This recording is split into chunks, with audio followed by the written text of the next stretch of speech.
Huh? Right, we're live, by the way. Alright.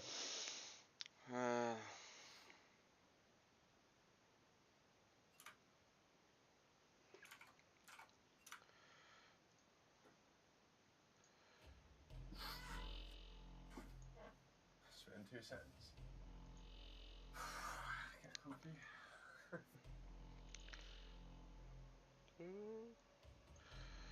Yo, so welcome guys to week 2 on this Saturday. First game today we got TDL versus SRG. Definitely going to be an interesting match, and we've got a good few matches tonight. So as mentioned, the first game is the SRG versus TTL, followed by White Elephant and Bastilium, and EA Hunters versus Evolvic for the final game today.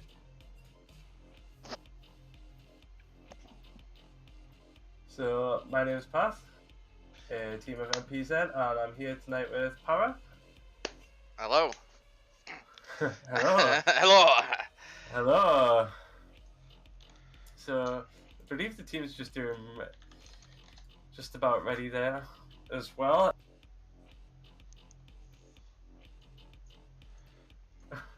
Leaving us already. Yeah, I'd So, too. what do you think about the games? Today's first game, like, who do you think's gonna win? Personally, my money is SRG. I just have a feeling. Yeah. To be honest, like, they're not doing too bad at the moment, I believe. I couldn't even tell you. I couldn't even tell you. That's I how much couldn't you even follow tell the you. tournament you're in. Well done, well done. Well, Bastilian are near the bottom with a 0-2 with SRG as a 1-2, so it definitely can be a lot down here. Bastilian can really pull it back, while SRG can go and pull themselves further ahead over Team 187 in Outcast and push them to third place, but it'll definitely be an interesting match.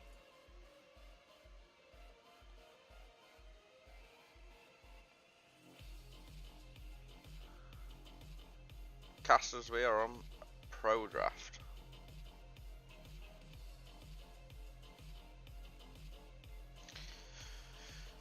Do you want to sort that out quickly, Path? I do apologise, I'm just back.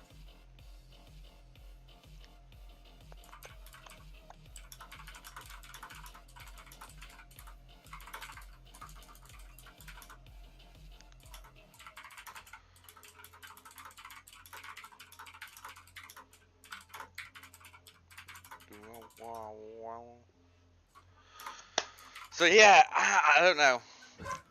I can't really pick who I think's got the upper hand at the moment, just because it all goes down to picks, as you know yourself. Yeah, like, far too well. team composition's definitely got a huge impact in the moment, and the way that meta's going, and seems to be going especially on the next patch. The only reason lot I'm going into. with SRG right now is even just looking at the screen in front of me right now, they just seem a bit more coordinated. They've all got the tags on. They all look kind of a bit. The other ones are a bit. I don't know. You feel like this? They've got the synergy there. I feel like they're a bit more organised at this moment in time. That's from what I can see from now on. That's the only reason I'm going with them at this moment in time. I'm able to do better, obviously, observation of everything after champ select. Well, as we'd said though, with SRG with such a big competition right now to get that third place if they win this game, they've definitely got a lot of pressure on them, and it would be nice to see them win that and take that confirmed third place. Because at the moment there is no one there for third place. Well, to be fair, during this competition at the moment, there is only one team what is dominating. Yeah. Completely dominating at the moment in time. Yeah, but and Exhausted are really doing well. And then Hunters have only played 2 games though, Hunters. They could do the same, and same with Evolvic Esports. Them 2 teams are both in a 2-0. it would be good to have that bit of competition there, where there's a few teams, no losses, and see what it comes to at the end when they get placed against each other. And I believe we're going into. It is supposed to be BP versus White Elephants, but according to this and the tournament code, we have gone into the second game. So I believe the games have been swapped around. To my understanding at the BP moment. and White Elephants is next game at 8 o'clock, followed by EA Hunters and Evolving Esports at 9. And Lawi banned straight away, and we know from past BP games Lawi top lane is quite strong. So they've gone and banned Lissandra. To be honest, Lissandra is one of them champions. So much carry potential. Yeah, I personally ban. I don't mind playing against her myself. I just don't like the annoying fact about her. It's that annoying fact in lane. Damage, and she can do a lot for the team. And it looks like SRG are really top lane focused at the moment. Followed with that Urgot Scion ban, really blocking out the tops in that top lane. But at the same time, I reckon putting too much of your resources into blocking out their top lane, you're giving them a bit more leeway in the other lanes to shine. Because they've just used 3 of their bans for 1 lane. I don't know if that is actually a mistake. Aatrox tall, like, you can see why those bans occur, because one of Aatrox's biggest counters are those 3 champions. However, though, if you're into it, it's definitely a lot can be done there. I do believe Fiora would be a losing matchup against the Aatrox, but late game, she could do a lot of outplay to Aatrox. There you go, Lee Sin and Jarvan as well. So we've got aggressive junglers here. It looks like there'll definitely be a lot of action. I personally think Fiora might actually have the upper hand on Aatrox pre-6. As long as she can play it right and use her Q at the right time, I honestly think she can outplay Aatrox pre-6. I think at level 6 she's got to play a bit more safe and play a bit more back. And there you go, there's the Lee Sin Yasuo combo though. Now that is a strong combo, and obviously guessing that that's a Yasuo mid lane into that Orianna, that's a lane to be feared. It is, but when you look at the team, if it goes to the late game, you got Orianna ults. If she can get a good 3 to 4 people in her ult, Jarvan's lined up for his ult, and Aatrox is just going to swing down the pain on that. Yeah, so, that's very true. Like, Orianna's team fight potential is so good as well. So with Jarvan's as well. What I'm really interested though is you're going to think right now that BP are fully DT. What I'm kind of curious about there is and a Corki ADC. Oh, that is interesting. What kind of surprised me there? They banned Zac. Yeah. After. Zac. Yeah. And so Corki's their only AP for BP at the moment, and obviously, as we know, he only does magic damage with his autos. The rest of his abilities are physical damage. I think SRG have this in the bag. I said that from the get-go, just how more organised just the team synergy looked, but looking at this, if Lee Sin can get the early ganks in and keep the pressure on Jarvan, I honestly might sway it the other way. But we'll see. I think if it gets to the late game, I do think SRG's going to win it. Yeah, if it comes to the late game, I do believe, like you said yourself, SRG will have this one in the bag. I really hope Corki's going to take off the smite, but... Yeah. Really forgot about it. Wow, we forgot. Oh, he got it last second. Oh, last second. At the last second. I was about to say, this is what I was on about by organised. But yeah. It is really weird how they banned Zac after they picked Lee. I feel like it might have been a bit of a waste of a ban, because they already picked their jungler. You gotta remember though, Yeah. They were in pro draft, so it wouldn't have been in that order specifically for the bands, possibly, or the picks. Sorry. True.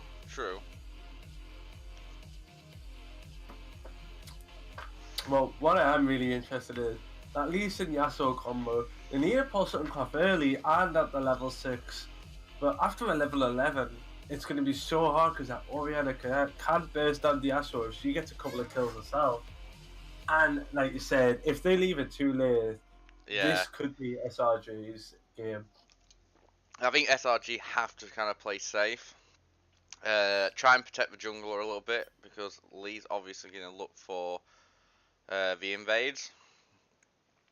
Well, on Jarvan. Well, Jarvan, as I say, Jarvan is really strong at the moment. Though. Yeah, but if it comes to a 1v1, Jarvan and Lee Sin, Jarvan might be able to have it, but obviously Lee Sin's going to have the roaming potential of Yasuo and Fiora to try and help him, because I believe Yasuo is going to have lane pressure mid during this game. There's not much Orianna can do to get lane pressure against Yasuo, as long as he keeps his dashes up and keeps shoving that wave. He's free. He's free to help Lee Sin. Yeah, but I'm definitely excited for this game. Though I don't know if you are. We've got all aggressive lanes here. The only more or less passive lane we got is mid lane, and with the way the compositions are going, I can imagine that being a very active lane. Personally, I find it kind of weird that we picked Corki as an AD carry. He's not too bad, and I do believe he is hidden. He's a good hidden pick, but against the Kaiser, Alistair. Yes, as I say, on that pick there, he's not that good. A lot of people, it's a bit mixed in chat at the moment. A few people are saying SRG, and a few people are saying TDL. It's all up for grabs though now. Yeah. It is a hard one. This is a hard one. Yeah. So much can change in such small fights. I personally think if TDL play the early game right and they utilise what they have, they will have it within 20 minutes. I think if it gets past the 25-minute mark and they play safe and farm up, I think it might sway the other way. As long as they're not too far behind, I think after that 20-minute, 25-minute mark, you're going to see the tables turn. Yeah. Definitely going to be an interesting game. Like I said, this Corki bit was really interesting, except from a bit of AP and his W and his autos being 80%. 80%, isn't it? Don't really have anything else for that. Lord is saying, based on the draft, he's saying SRG. I am going to agree on that. I do think. I honestly think SRG played us really well from the early game. They can still win the early game on their own, but late game they've definitely got it. Yeah, definitely. And it looks like we got the Jarvan on the electrocute, so we're going to probably see that full burst Jarvan, which definitely going to love to see. Corki and Brom is weak bot. It is, but you've got to admit at the same time, it's like anything else we was discussing earlier. It doesn't matter if somebody picks your counter, as long as you're comfortable with your champion. Even if you're playing against your counter, you know how not to feed, you know how to play safe. So, yeah, you might be at a disadvantage, but as long as you're comfortable, it'll pay off in the long run, because it's not all about laning phase at the end of the day. It does play a big part, but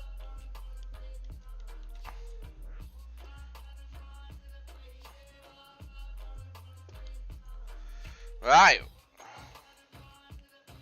As long as you can play, as you play Corgi bot, I'm pretty sure you will feed. I am quite interested to see this. So. Yeah, I do believe out of the two AD carries, Kaiser is the strongest one out of them both. It's not cheesy, it's bonkers. Oh, do me a favour though, you've got to minimise that, term controls, and press on your keyboard. What was you saying? Sorry, I was Minimize time controls and bring up the.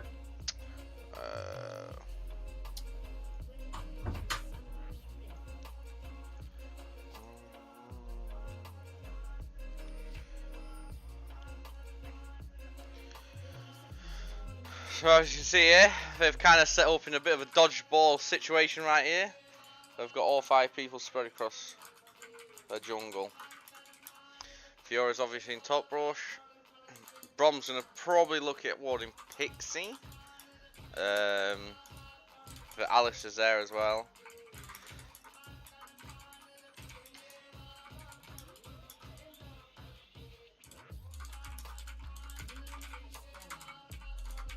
We can see the scoreboard. Please, please, please, please, please.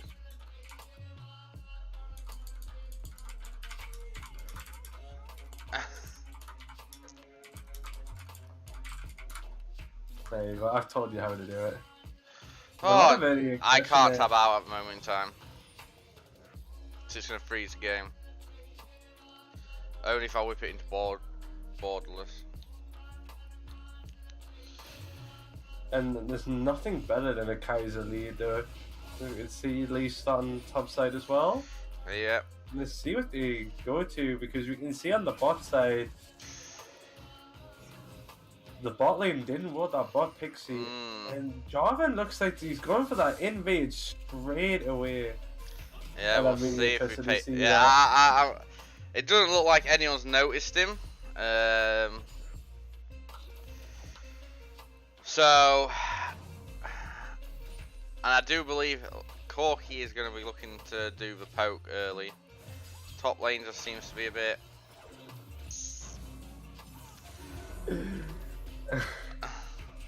Please go into the game and press O. Just press O on your keyboard. There you go. That's all you have to do. Yeah, there you go. There you go.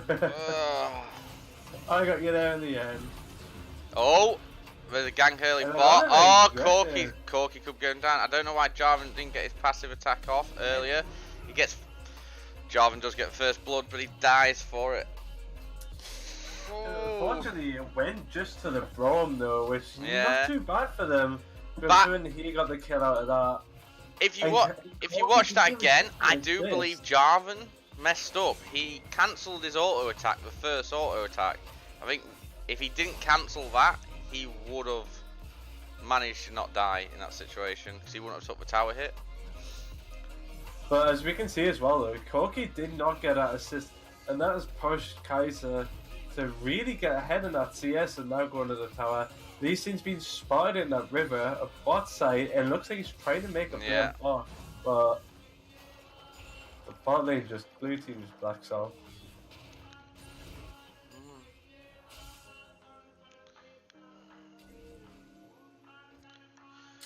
Top lane's going to be one of them lanes. It's going to be quite boring, I presume, till level 6. But there's going to be definitely a lot of training, as you can see here. And as I say that, it's gone. Fiora.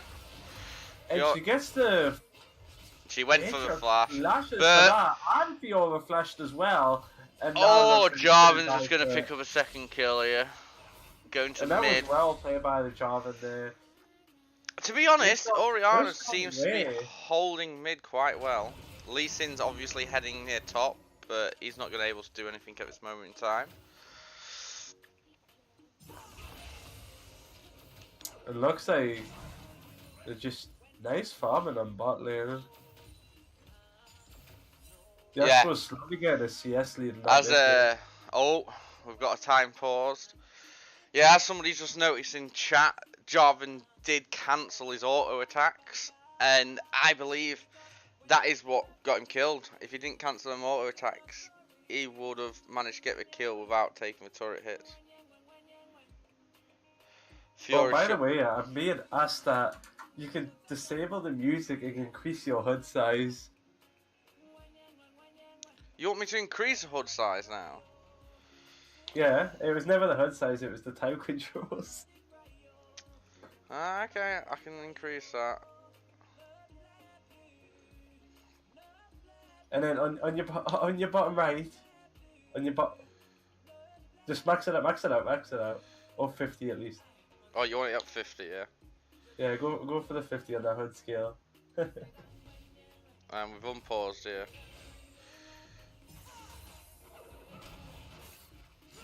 Wait. And your bottom left, there's a little eye with a dash through. Click on it, and you can click time controls, and that'll disable it for you. It looks like there's going to be a lot of trading. Do a bit of replay if we have another timeout. It looks like Fiora is taking that priority top lane, but Jarvan's coming back top. And Alistar gets the two-man. And there's a stun. And it looks like Brom's going to go down. No, he flashes. Flash away, yeah, that was which was really nice. It was a sensible flash to flash behind the AD carry at that point, because Kaiser couldn't. Oh, Fiora. Yeah. Really interested. Doesn't quite get the knock fair, it is going the other way up. I honestly thought SRG wouldn't be this aggressive from the start. But now Lee's top side. Yeah, we are looking at something going on top. Innovation, and looks like Lee's going on the invade onto the Jarvan. It's a plan, so now they know where he is. Yeah. It looks like Yasuo's going on that mid. Not yeah, quite. I thought Lee said we was gonna go mid there. Yeah, I don't think I think Orianna's playing mid quite well. She isn't extending over that halfway mark, so Yasuo hasn't really got room to use his dash to full capability. It is. She's not overextending at all, as you can see, and she's playing smart. If you see the Orianna's placement. She's always placed to the side where the jungler is. She always strafes to the right. Oh. Obviously, bot lane here is just... It looks very 50-50 at the moment. Unless you get the good engage with the Alistar, they can't do too much. Jarvan... It'll just become a passive lane, and Jarvan's on the invade there. And Lee Sin's collapsing on him, but Jarvan's pulled off the invade. As you can see, top lane. Atriox top, both with the ultimates going down at the moment. Oh, he gets a really good parry there. It looks passive, like this might be a kill for Fiora here. Fiora, I don't know. Yeah. I know they cancel it out. Though she did have a Vital behind her, which is really hard to hit, and dies as the Atriox bursts her down. I think Fiora, really I think Fiora had the upper hand there, and she should have had it. Yeah, she had the upper hand, and I think she missed the Vital, but because she had the upper hand during the fight, I think she kind of misjudged the play afterwards, so she kind of got a bit greedy, and that's maybe where it went wrong. She should have maybe just pulled back, farmed, and wait for a better opportunity again. As you see, Jarvan's bot lane looking to get another gank. I don't think we've won. Yeah, we have. Here we go. Alice. It's going to be a pick onto the Brom, as he doesn't have flash. He's popped. And there's popped the heal. Corky heal as well. I honestly. Corky just gets away. I honestly thought Alice doesn't get the next knock up and headbutt then, but Corky did. Yeah. I think I'm very interested is that Yasuo is up by almost 20 CS now. But I think that was kind of much happening, and I'm really excited to see them have their first fight in mid lane. Oh, I am, but I don't think we're going to. As you can see, I think we already knew from the start Yasuo was always going to have the pressure mid, and he was going to get out farmer. But I think Orianna's playing it so safe, but it's the right call at the same time. If you look at her thing, she's never going past that halfway mark. She's trying to get the lane to freeze around the mid. Knowing that Yasuo... It looks like Lee Sin's going on the mid lane, but they see him there on the ward. That's what I mean. I think Orianna's got it quite safe in the middle. Top lane's going in again. She's got her ultimate up, but yeah. Aatrox doesn't quite have it yet, and he's taken low. Yeah, I think this could be very risky, but he does have his ultimate up very shortly. I could go for the bait of Fiora.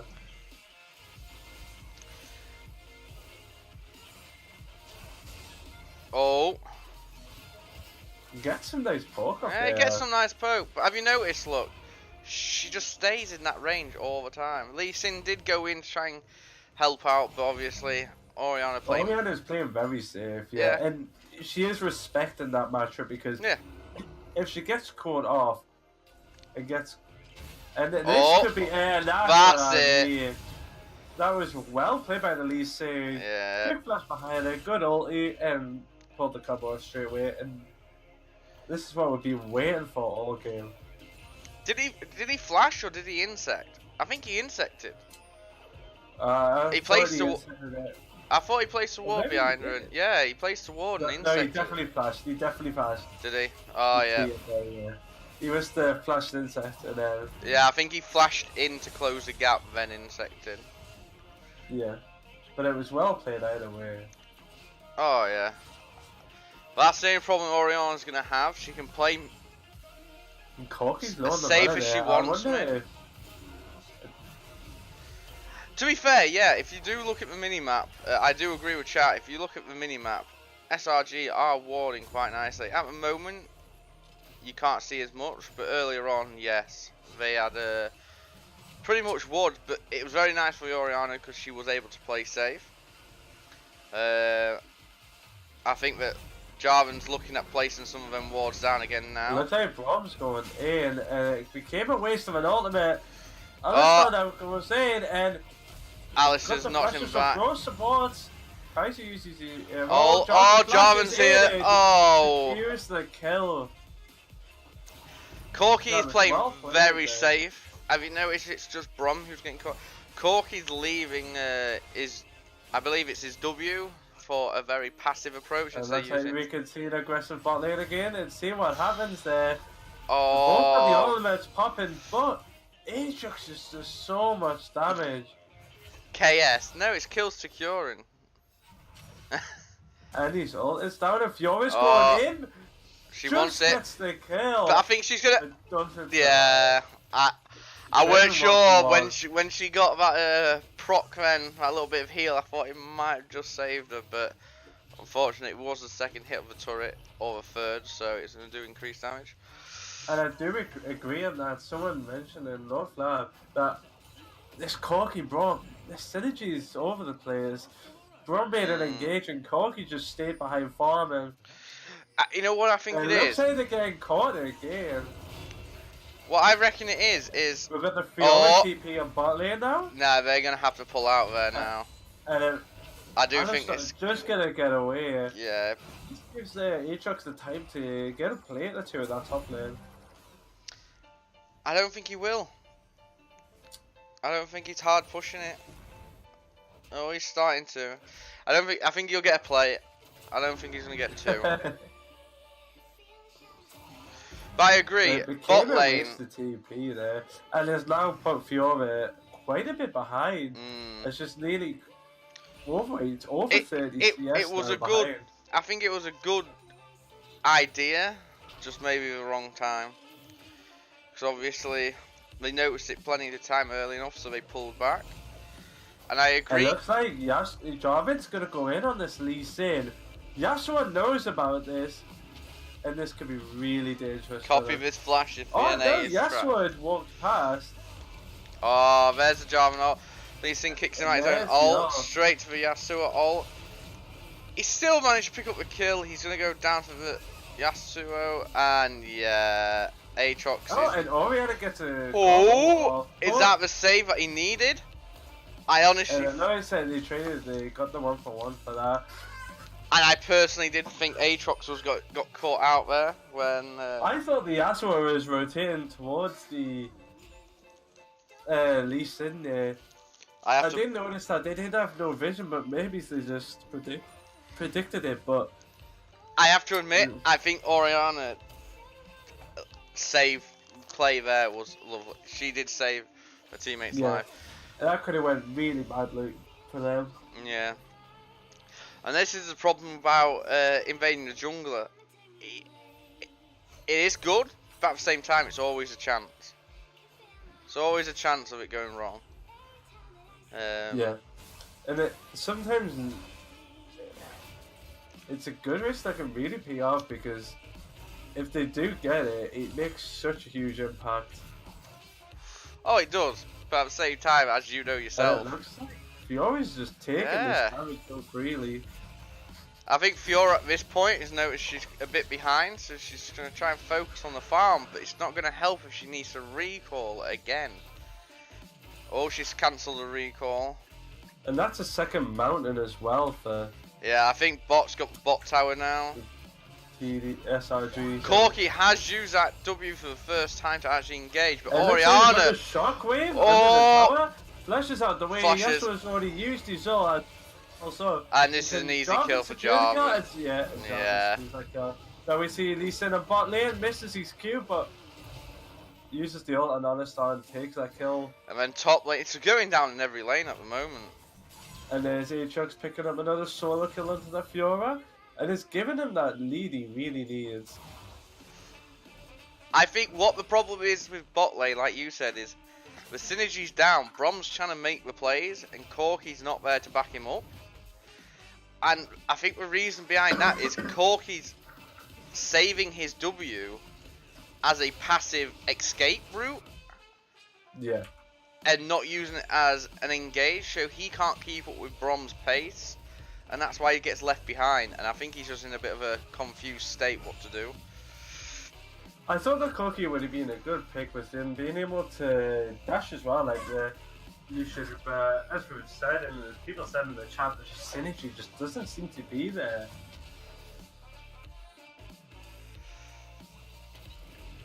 I have to give Orianna props. She's surviving the lane quite well. She's playing it.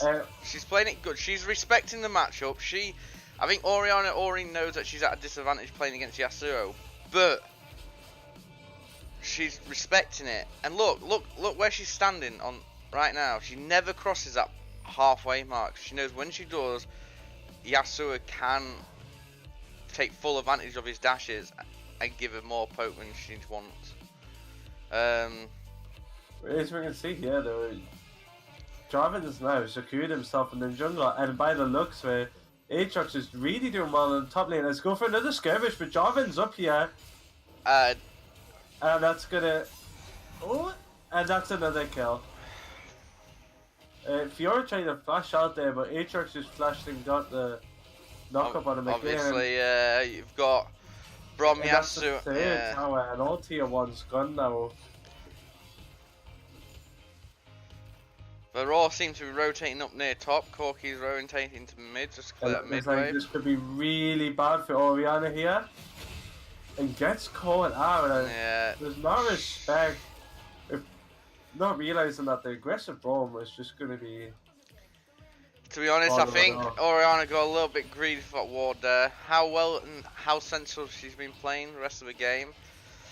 That just seemed a bit too greedy for me. I think with them opening after the match, they thought they could really pull something off, but it's not quite yet. And the game has been paused again. Give him a raise. I wonder if it's worth. You think they could maybe swap? I don't think we should swap lanes now, because I honestly think Orianna's played mid so well. Yasuo has picked up 3 kills, and he has got good farm, but the Aatrox swapping lanes at this point in time, it's not going to do much, because Aatrox isn't going to be staying top anyway no more, is he? He's going to look to roam a little bit, push the lane, and start roaming, helping Jarvan out. But saying that, we're all going to be together now. This is a problem when red team is at a disadvantage. They're going to have to peel people off to clear lanes, where blue team's just going to be as a team. Well, one thing I am going to be interested in seeing here is that Jarvan's got most of the gold, and if we go into the gold as well, we can see that there's almost it is 2k, just over 2k difference in the jungle, and about 3k difference in the top lane, and that's going to be huge in those team fights and skirmishes.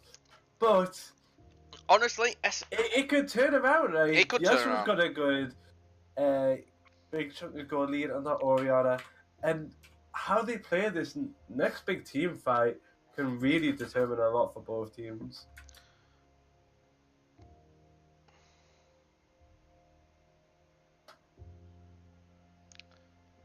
Move the EA logo. Yeah, I can do that quickly for you.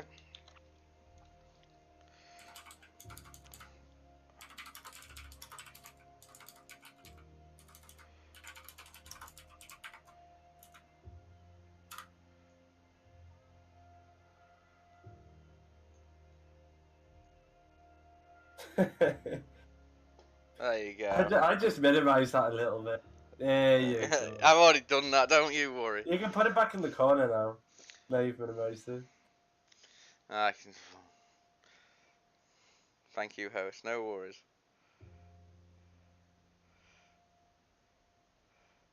Not spice, please. We all want that spicy. The reason was for the mid lane on the DC, I believe, or ping issues. Definitely said one or the other.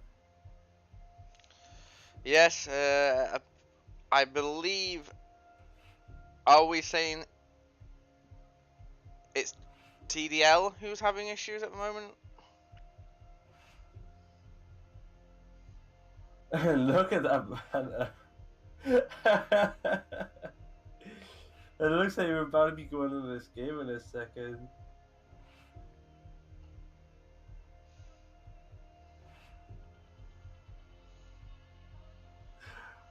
Oh, I did expect the early game to go a bit the other way though. I did expect TDL to do a bit better than they have done in the early game, having that Lee Sin and the Fiora.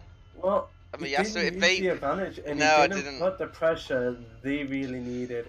And the thing is, even Yasuo had mid lane pressure, and Oriana's not pushing past halfway. Yasuo could have roamed a little bit more and helped Lee Sin out.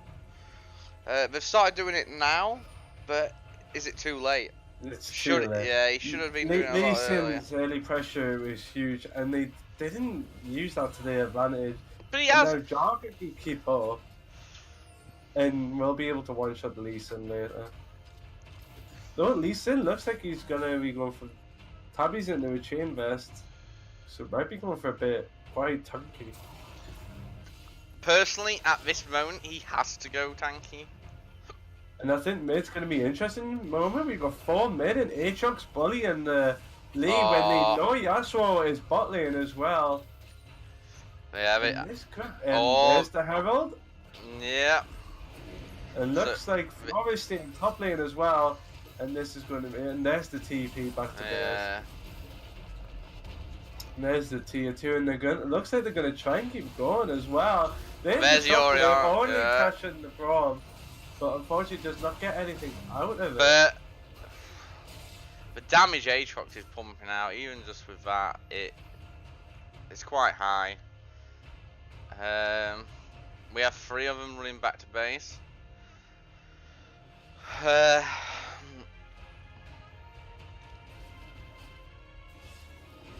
Izzy's putting the Mpz Plays logos in chat. Unfortunately, we're not playing today, is he? No, it will be 2 games tomorrow. So feel free to come spam then. It looks like now we got the Drake and Baron up now, and it's a 3rd Mountain Drake. This would be so good for the blue team. TDL know they're on doing this at the moment, but with 2 mountains already, they've just melted it, and there's the 3rd mountain. And with Baron up now, it is so... And it looks like they're actually going for it straight away. Going for the Baron. With the Kaiser and those 3 mountains, this Baron is just going to disappear. It looks like they're going to try and do it. Oh, I'm very interested to see this. The Lee Sin knows they're doing it now. But I don't even think we can compete. Oh, here we go. Here comes the team, Kallax and Brubs alone. I think it's going to be too late. Lately at the moment. And Oh, they they get the stole it. steal. Jarvan's going to look at just splashing over the water. This could technically be what we need, but Fiora's going to go down here.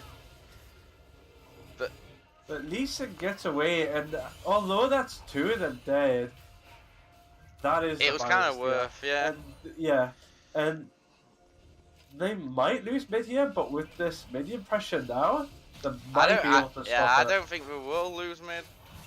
The minion pressure is going to be too. It's a lot easier to defend now for them. I have to give Lee Sin that. He did really well there, but the combo from the Corki using his package to go over and knock them all up, so yeah, Lee Sin could get a clean smite off and also get the escape.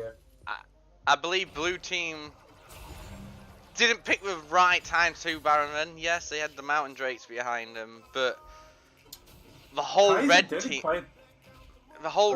was up.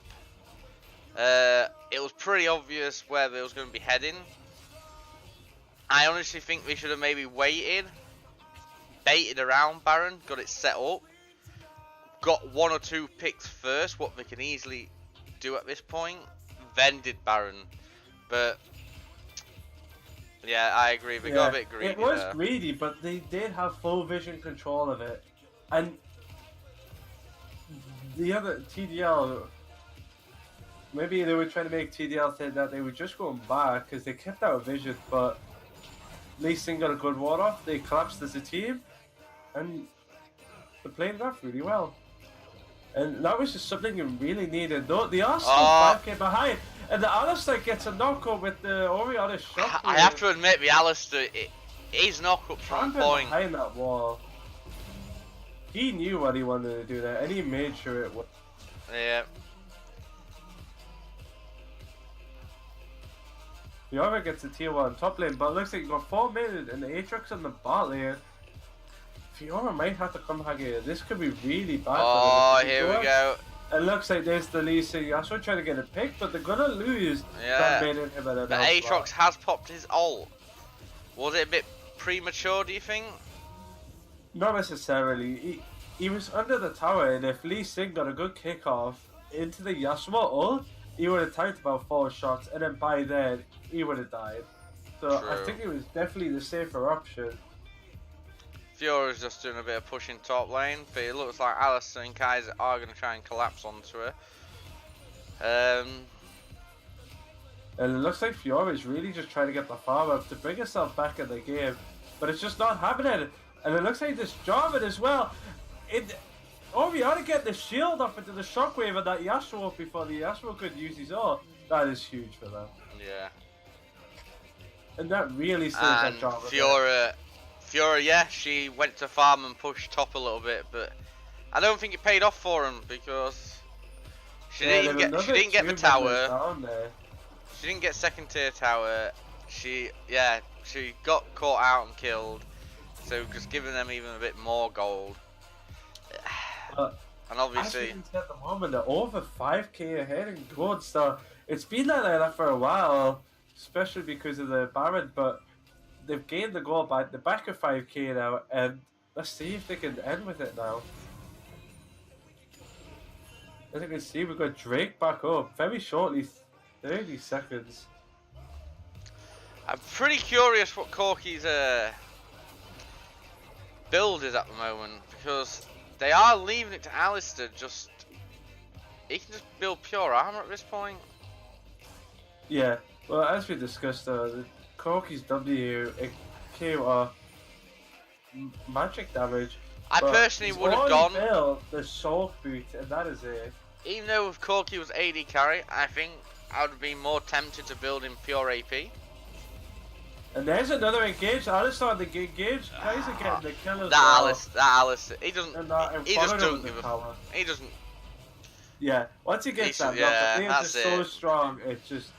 Follow, and there's the Infernal Drake. Jarvan getting that as well, pushing their lead even further, and now have a 7k lead over TDL. And as Green had mentioned there in the Twitch chat as well, the vision score is huge.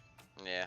Almost every lane for SRG is 10 score more. But I have to give it to him. Well, They the was really ward, helped them, yeah, though. they was warding really well at the start. But obviously, It's going to be a fight here. Corky gets out of the job and all the oh, shockwave at the floor. shockwave. And Lee C gets them caught out.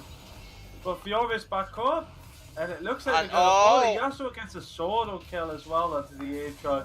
This is really bad. I think Alistair tried to give himself up to save Orianna, but it's not going to work. Like that's going to quite happen. And there you go. This could be the turnaround. You just might have seen a turnaround. Now, now TDL has seen that they can win a fight. They can do something. Yeah, and they closed that gap lead of 7k down, back down to 4k now. So that was huge. Some of the shutdowns there were really big gold. With Aatrox being worth 750 gold themselves, so this could be really bad for SRG. Especially now that Yasuo's got another kill. Fiora's got another kill, which gives him so much more damage for that split push. And the Corky's been brought back with 2 kills himself.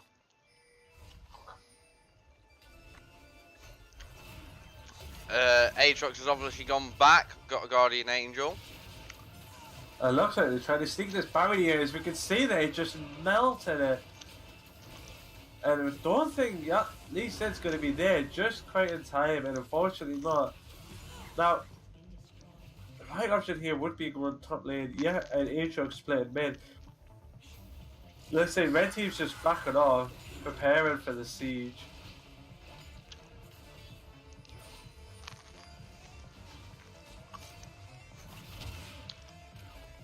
Lee Sin did a usually safe is kick, also yeah. there.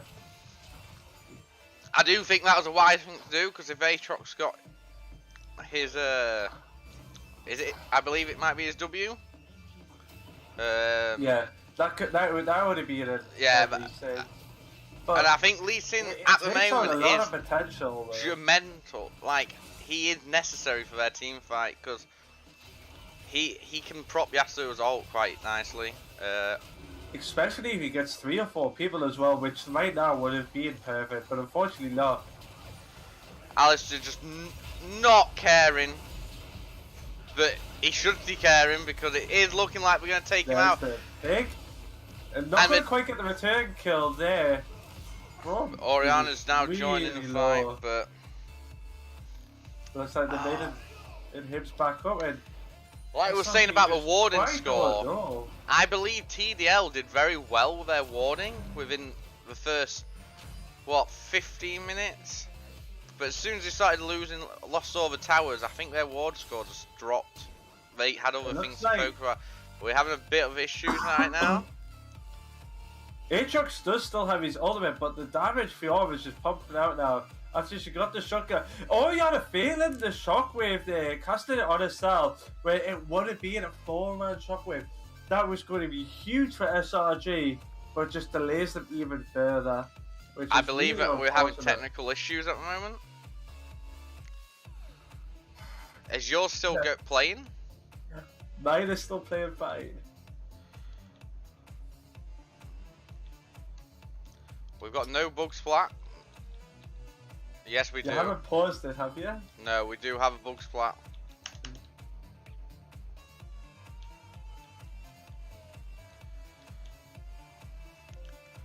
So we've got to look at trying to close this bug splat down. Well, it'll be quite easy one. Well, there you go. Sorry about that. We back up at Momental. Is it me, or is League having a big problem with bug splatting lately? Everybody seems to be moaning about it. There seems to be a lot of bugs at the moment, but nothing much seems to be happening at the moment. There's a second Infernal Drake here. Red's playing really safe. And SRG looks like they're going to secure the second Infernal at this moment. No, I thought it could have been my problem, but apparently a lot of people are struggling with bug splats lately. I do believe the Yasuo, not the Yasuo, sorry, the Fiora and Aatrox are finding it out. They both used ultimate, but both just split off there at the end there. It looks like you are back to the game. Yeah, bug splatting. We're having a big issue about it lately, Riot. But obviously, Riot being a small game company they are, they can't invest money. Fast forward as well. You're a little bit behind. They can't invest money to fix problems, you know. I'm saying you need to. And just need to move forward, just a little bit forward there. No, need to move forward. Need to move forward. You're far behind. Far behind. Yeah. There we go, now we're back. And there we go, we're finally back there. Yeah, I believe it just picked off from where we did crash. Yeah. But now, SRG have 3 mountains, 2 infernals. That is important. And now, next is also the Elder. This could really be huge for them. As we also know as well, TDL have no inhib towers now, and all 3 inhibs are open to be taken. But how they defend, definitely going to be something to see. I don't know how I'd approach this game. Do you think they should send 2 for top? And say 3 for mid in him, split it and then rotate for Jordan. We know there as well that it doesn't seem to be quite working unless they get that pick. They cannot seem to push at the moment. But if you look, TDL is still holding their own just. Miss out that snack. I do apologise. I've not eaten today. I just had my takeaway delivered. Did not have time to eat before all of this. I will make sure I mute my mic next time. Don't you worry. When I'm having a quick little slurpy snack. But the problem is here, TDL, their visions, they're starting to vision up, but they're not deep enough. And look at this, so this could really be interesting here. Lee Sin's going to queue through. He's going to easily. They knew. Obviously, we can see here as well, Baron's up in 10 seconds. Yeah, I think they're trying to bait it to easily secure it. Well, they might go for the rush on it. They do a lot of that. It looks like Aatrox is going to try and keep him occupied while they do Baron. And they just melt that. And it worked. Aatrox did keep him occupied. It did look like Lee Sin did start knowing what he was doing because he sort of backed off and tried to run round. But it was just too late at that point. 3 mountains with a Kaiser with Rage Blade, it was just too late for them. Yeah, it's a bit of a spicy play, that, wasn't it? It looks like we've got the Aatrox coming back up with the Guardian Adrenal in a second, which is really big for them here. Which I think will help them secure this last fight. Yeah. This basically does come down for a last fight for CRG. If they can just secure one more fight, they can end. At the moment, they're just going to go around collecting the inhibs because Corky's just getting off a lot of poke guns now. And it is going to be very interesting how this goes shortly. Looks like the Aatrox backed off, but he does have TP, so... Oh, he's just going to go bar, and it looks like SRG are backing off. But to be fair, they don't need to push it though, do they? That's the thing. I think they should back off. I personally think they should back off. But no, I think backing off is a sensible thing. It's better to be safe than it is to be greedy.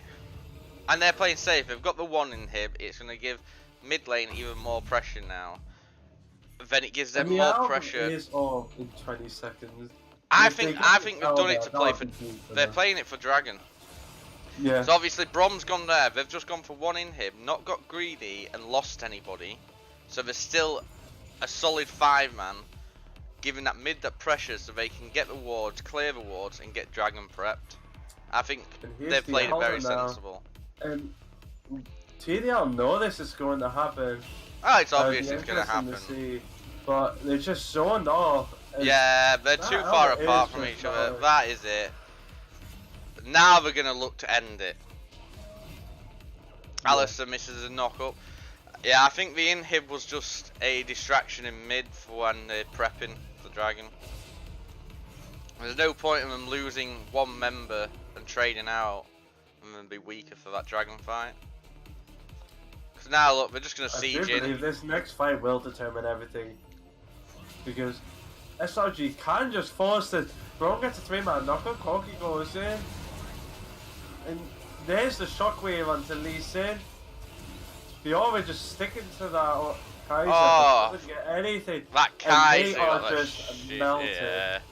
What did you expect with two Inferno, 3 Mountains, and Elder, and Baron? And that was well played to SRG.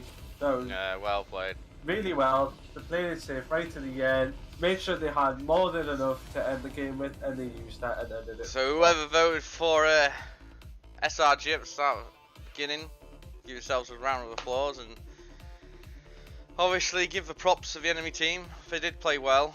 I just think the goal difference played off massively in the end. Yeah. Who would you give player of the match? I don't know. I think it's Jarvan or Alice. Jarvan. I was thinking Jarvan, but then the I don't give no early pressure he got over the Lee Sin though was huge. Lee Sin lost so much pressure in that jungle because Jarvan is a big counter to Lee Sin. And because Lee Sin lost all that pressure, he could not do anything in that early game. He was forced to go attack at another person without damage on their team, and Jarvan made the most of that. Constantly gagged, sat the top lane as well, brought that Fiora off, and just went from there. And he played it really well. So that's who I'll have to give it to there. So yeah, if you look back here, let's just look at the events stats here. But to be fair, Fiora pumped out a lot of damage. So did Corky, surprisingly. I didn't think Corky had the chances to put out the damage he did. Yeah, he did a lot of poke at that game though. His rockets do more damage than people think, and he did. He kept on using them when he had them, which is the way to be with Corky. And like you say, yeah, I think he really surprised everyone how much damage he really did there. But I would probably, yes, maybe say, I would say Jarvan for MVP because his early game. I think but I did love Alistair's I give no Fs approach during the game. Yeah, but he got some really nice engages on that early game, also enabling that Jarvan to get a couple of kills as well. I'm so surprised how easily they let Alistair walk up and knock him up and then just headbutt him back to the turret in lane. Right, normally if an Alistair's running at me, I know what he wants to do, so I kind of skedaddle, but it is what it is. Well played for both teams though. Yeah, that was well played. Like we said, that was big for the SRG, giving them 3rd place there as well. Off that game. The next match is going to be White Elephants versus Bastilium. Is that the next one? Okay. That's the next game there. Because the plan has changed a little bit. I do believe they were meant to be the first game played. But obviously, plans change, and we just have to adapt to it. Yeah. So, we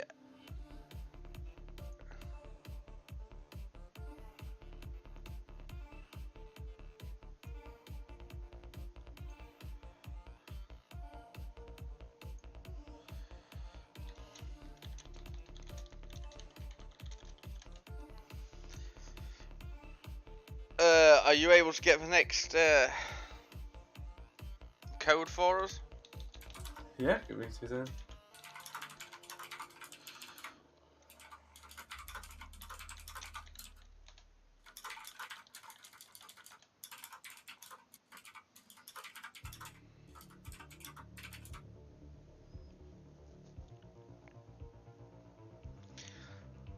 Everyone who's just jumped in to join for the next game, welcome you all.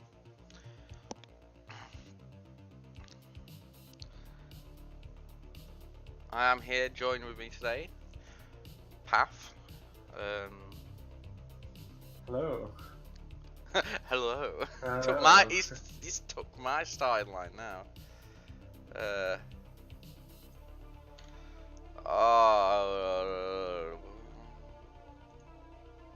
Oh, that's the one all for today, right?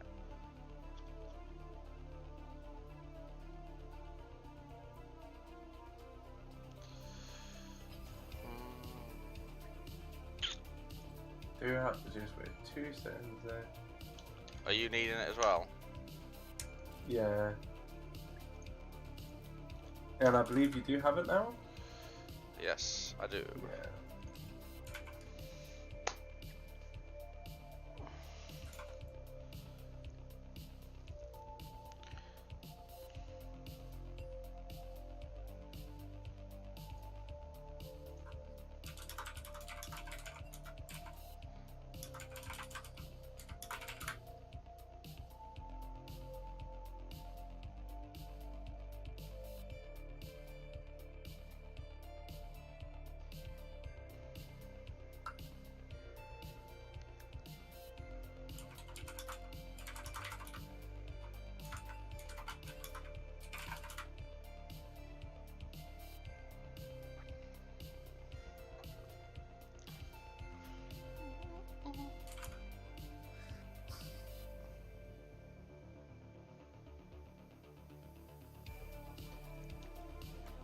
Quickly having 5 minutes before this game starts. Yeah, you can relax for a sec. So, do we know the size of this? Is it going to be BP blue, right? Yes, that is correct, sorry. BP blue side and white elephants as the red side. Yeah.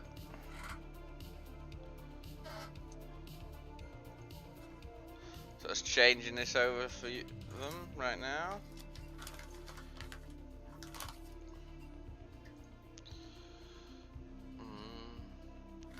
And we'll change. 62 unique picks so far.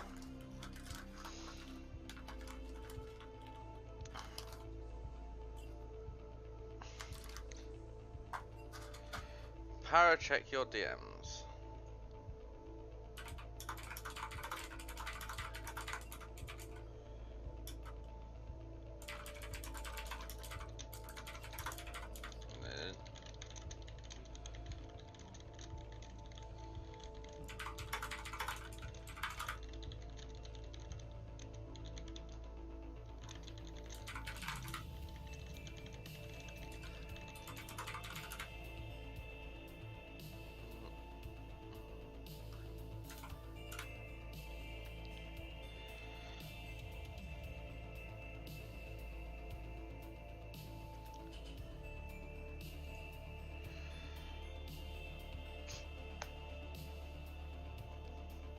I did enjoy that last match, so give them both props. Yeah, definitely a lot happened. I think the person who was quite unappreciated in that game was Oriana, though. How well she did play in that matchup. I think does need props.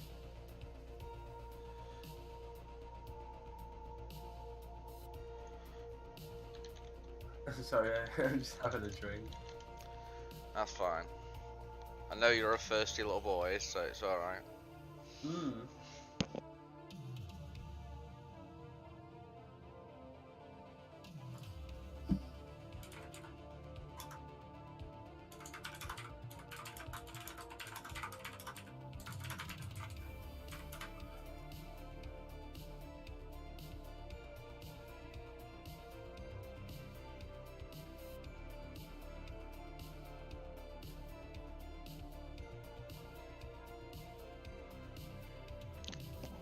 It would be was going to be the first game, Goldfish. It's BP versus White Elephants.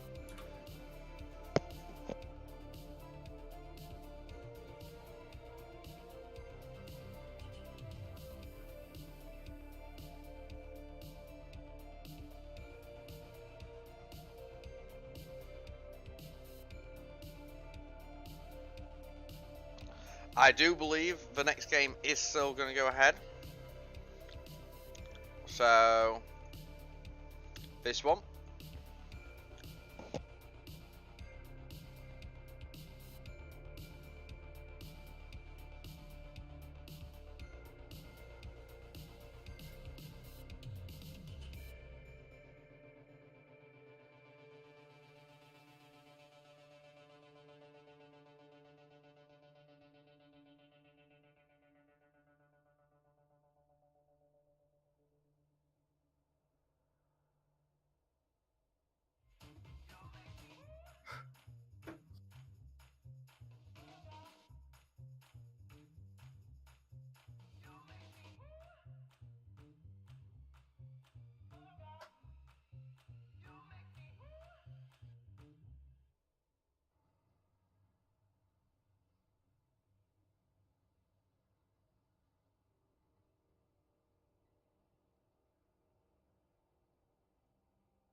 And here we go into the game then.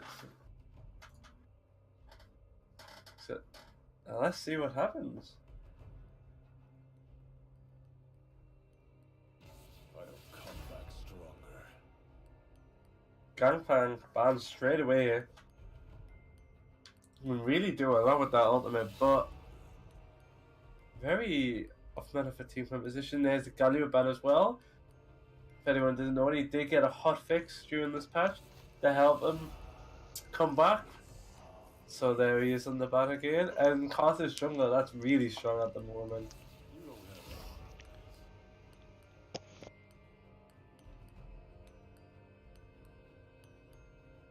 And then we got White Elephants, Lucian ban, PB with the Skarner ban.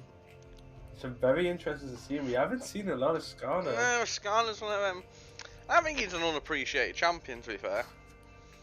I don't think he's necessarily strong, but he's not necessarily weak either. I think if you can play him, it can be annoying as hell. And he can actually come into his own in certain team comps, so... Yeah. Wow. Riven and Gragas straight away. There's this Sejuani. Sejuani, so there's your two tanks there. Yeah, And the Riven will definitely there's be Alessandra. Oh, and this just looks so much potential for BP right now. And wow, Aurelion Solar, I am quite surprised to see that. yeah. Definitely a lot of Roman potential as well, though. If he plays this right as Aurelion Solar, and if he is a good Aurelion Solar, that could be really good for them.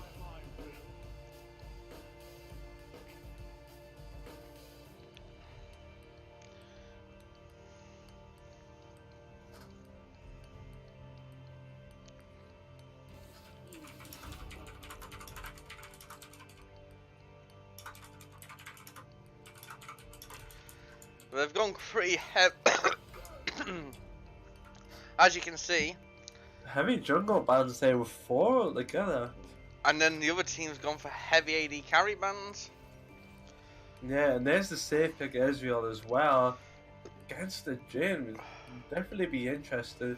And a Jhin Rakan, that could be really good there. Yeah, that could be interesting. But Looks there's like the Morgana, which is free into that matchup.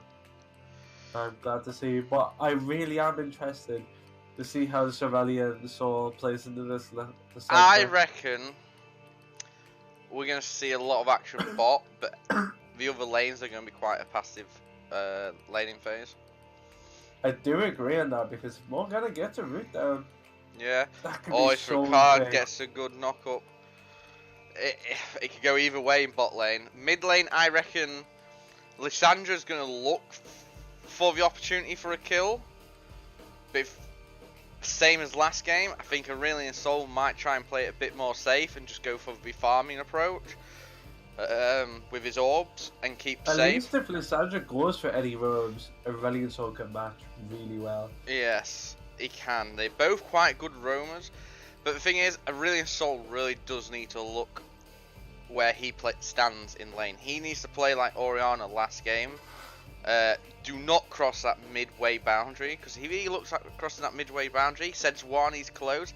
Lysandra obviously can get that gap closer to the stun, to Sejuani, straight in. He hasn't got a chance. So I think he does need to watch where he stands and how he plays in mid. Top lane I think is fairly safe. Nar's obviously going to play aggressive when he can, but when Riven engages he's going to just back off.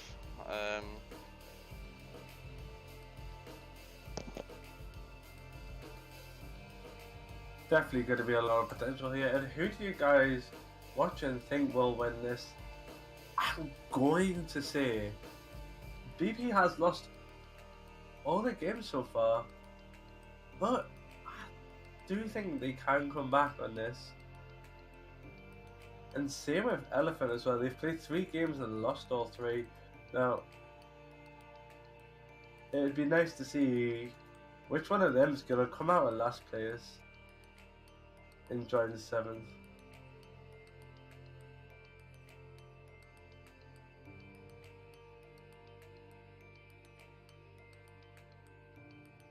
And there's a fun stuff here. Nah has had a 75% win rate in this league so far. Personally though, I think White Elephants are a bit of a weird one throughout the tournament. Due to the fact, looking at the history, when you guys played them, Miles played them, you kind of whitewashed them. But then you got whitewashed by the next team. But when White Elephants played against that team you got whitewashed against, they did very well. I think White Elephants is a team where they're quite a new team. They've joined to improve, and I feel like you can see that in some matches. Some matches they turn up, some matches they don't. The team, when they play against you, I don't think we turned up at the best. But when they played against a team that beat you, they did so much better. They actually almost grasped that game. So I do think it's in case if they show up, I think it's going to be a good game. I know for a fact BP has been together for a long time, I believe. Correct me if I'm wrong, chat, if any of you know. I think they have been together over a year. So their synergy should be quite good. And that's what the one thing I do know with them though is that they do have good synergy, but they aren't quite there yet in the macro play, and that's more down to themselves rather than the synergy, because when they get into a good team fight they really do well. But who's to say they could change that this game? Like I said, both teams haven't had a win yet, so it'll be definitely interesting to see how this comes out. Lysandra has an 8% win rate in the EAL league.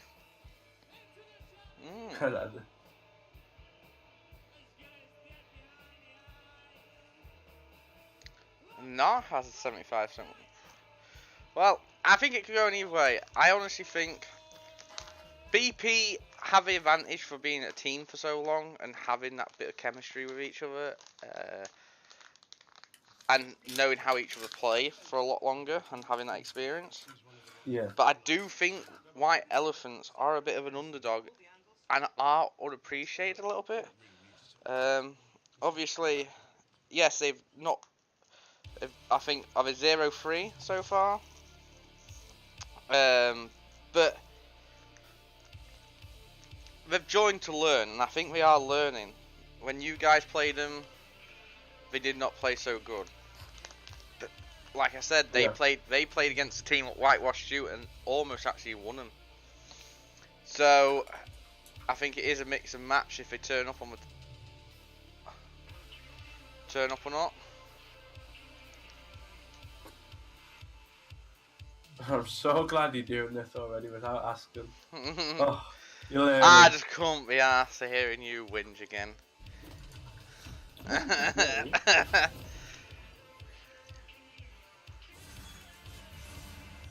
Could everyone just put in Path stop whinging in chat, please? Just for me. I'm doing everyone a favour.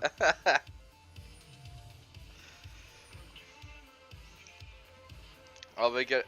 I call this a dodgeball strat. I don't know why. When everyone just queues up at opposite each other. Rakan's obviously. Lissandra's gone quite deep compared to the rest of them. She hasn't really got anyone to help her out at the moment. The reason being is that she reaches that bush first from spawn, so there's nothing to say that no one else is there. True. It is quite weird to see both jugglers just facing it off in mid.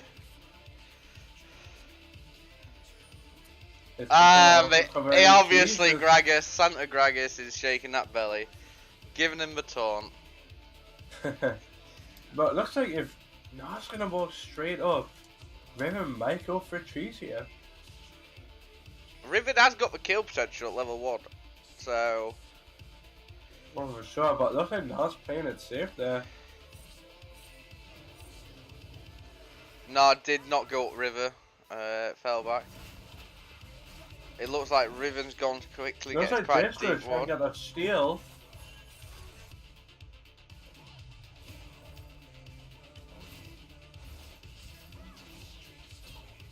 But it doesn't quite get it. Is just not enough damage. Lissandra's getting a bit of poke off in mid. Top lane now is just throwing that boomerang left, right, and centre. Rakan with a knock up.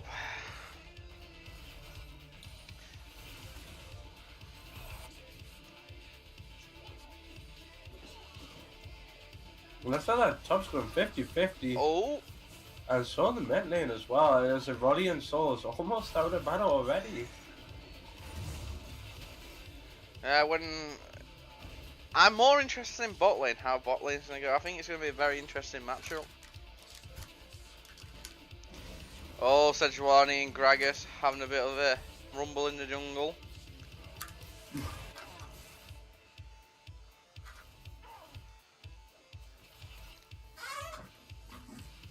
On the other hand though, White Elephants have got some good wards there now in that topside jungle. So Sejuani really can't do much at all.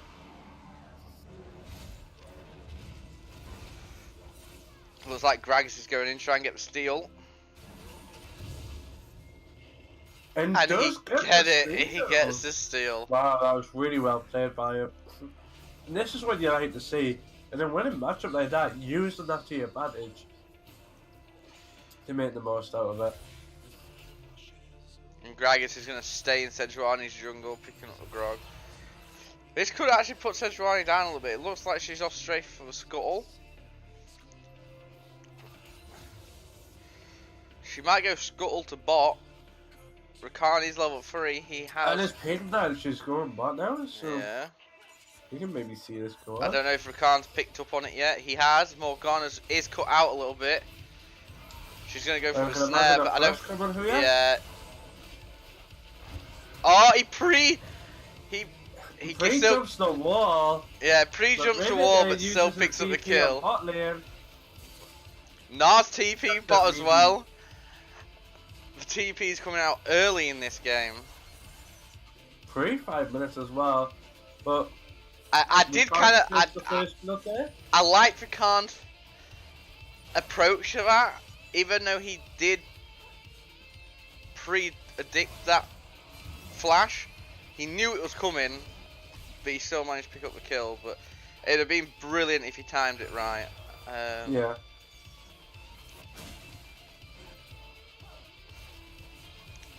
Brilliant. Soul's going in for that poke now. He gets a stun off. Really oh my god! And there's the Lissandra. It's them orbs. It's them orbs, mate. They're annoying. Once you're in them. Soul's early game is so good, but he trades these mana. Once you're getting damaged by them orbs of his, it's very hard to get out of it because you run away, he chases you, and still hits damage on you. Yeah. And obviously, if you go in on him, he's going to close them in again.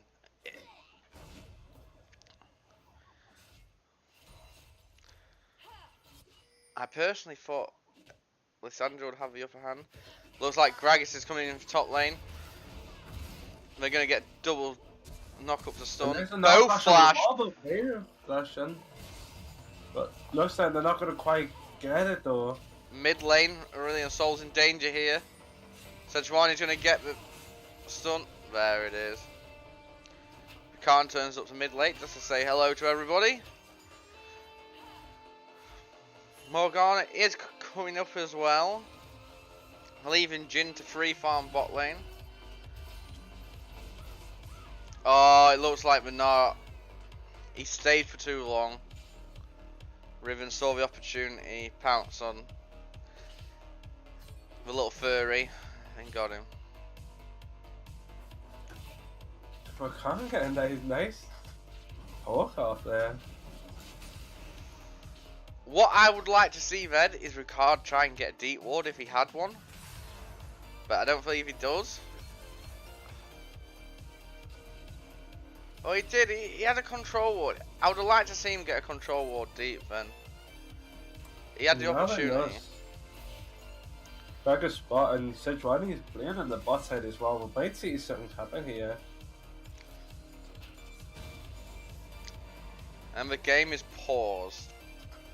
And I believe they both have Discord lag at this moment of time.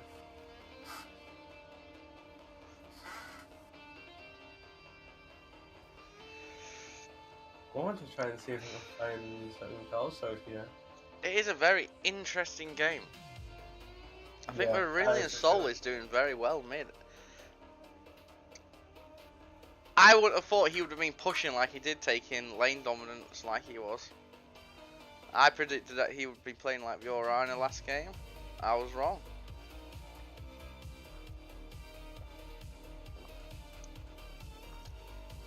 But like we saw before, like Lissandra can gap close to the Sejuani.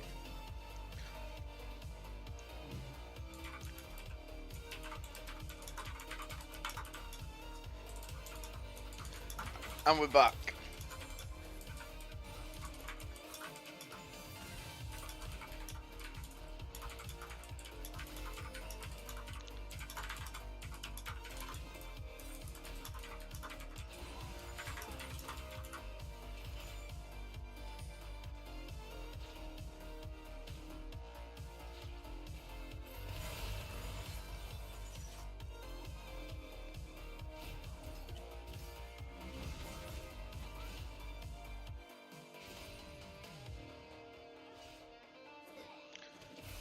Riven is level 6.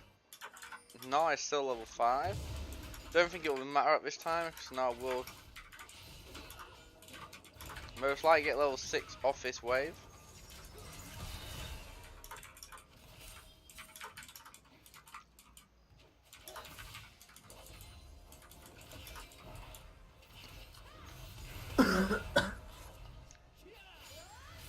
Riven does look like.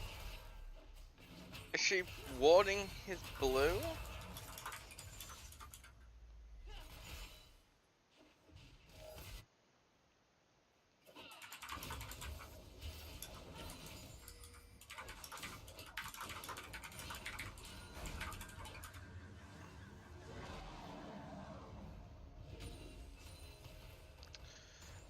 Gragas has now seen Sejuani's blue up.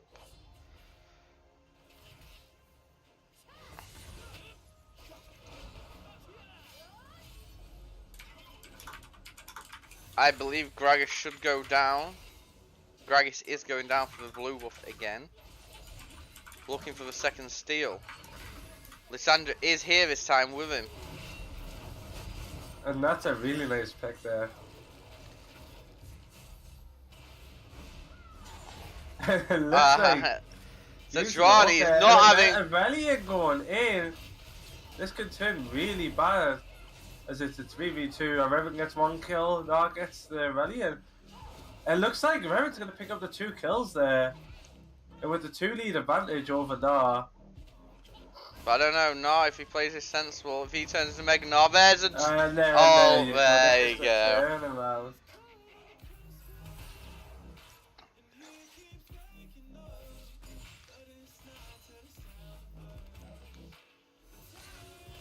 I expected some bit more action bot lane, to be fair. Now Rakan's level 6, so he could be looking for something. But with that Morgana robot, it's really risky for him to go in if he doesn't land it perfectly. It looks like they've just walked in. Gragas gets a really good ult off there. That was really nice. Lyssandra's going in on a Brilliant Soul. She's just taking too much damage.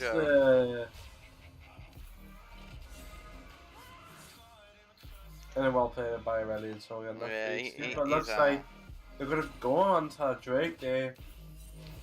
I think Rakan still has his ult as well. But it is only Sejuani and Rakan there. I don't think we can do much.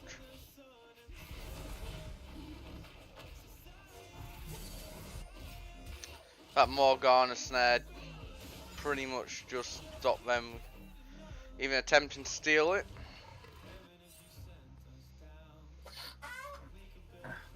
But unfortunately, I do feel like what the crap, and my voice is going, and I can feel it, and it really hurts.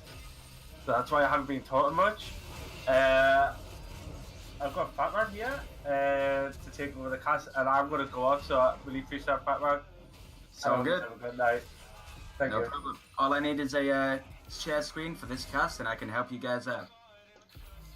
Yep. Okay, is my screen not sharing for you right now? Nope.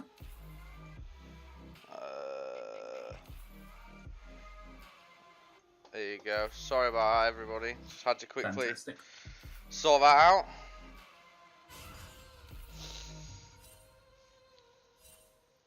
Okay, man, so just coming straight back into the game here, we can see it's fairly even on the gold, only a 500 gold difference going over to the red side team.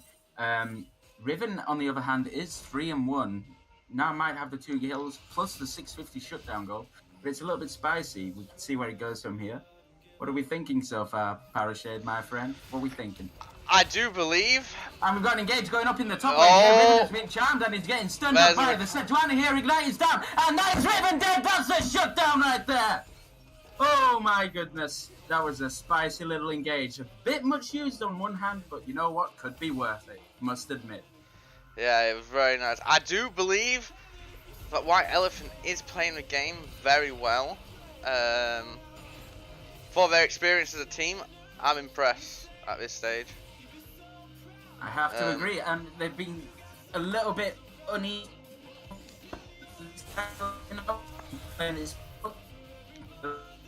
2 seconds, we are having Discord issues. We will swap that over for you guys now quickly. While there's nothing quickly happening.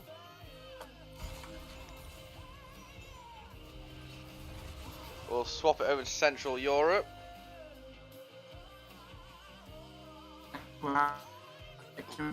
That should.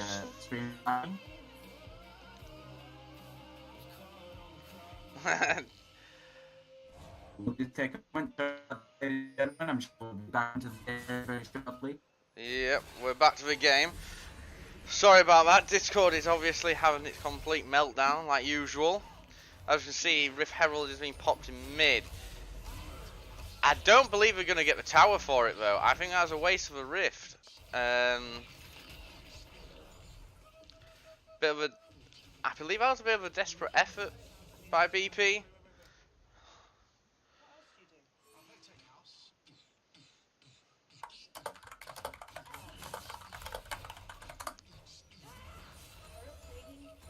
There you go. Discord is now back to green bars. We should be able to.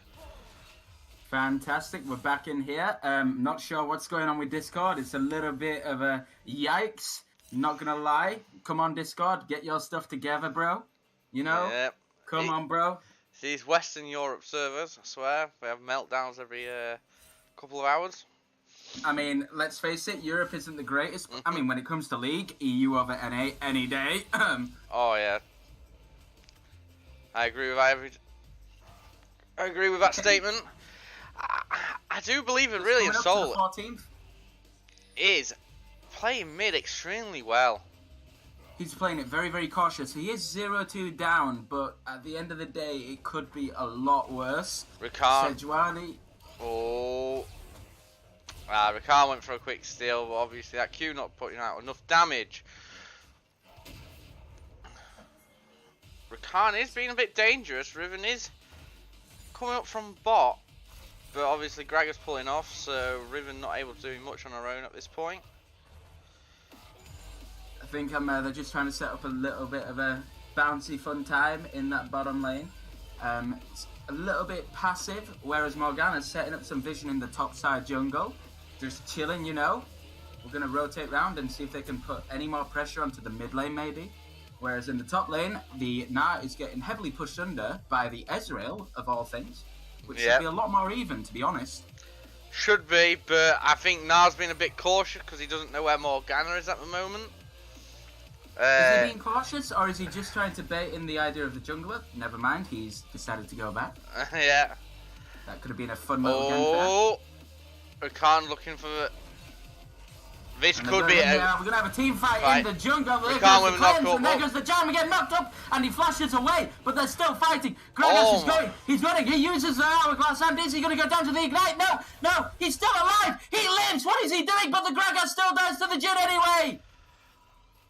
Crazy, crazy stuff. Oh, Riven's going in now. There's another team fight going in here. Riven. They're playing slowly. They flash in. The exhaust is down. Everybody's dying and fighting and killing. And what is going on? Oh! And kill for the Jin, but he gets shut down by the Riven. Blue team coming out with the spicy stuff right there. Oh my goodness, what a way. And we're still somewhat even on the scoreboard. 9-6. Very, very chill. Very, very spicy fighting. And there goes the mid lane tower. Look at that. To be fair, there's not a big difference in gold at this point.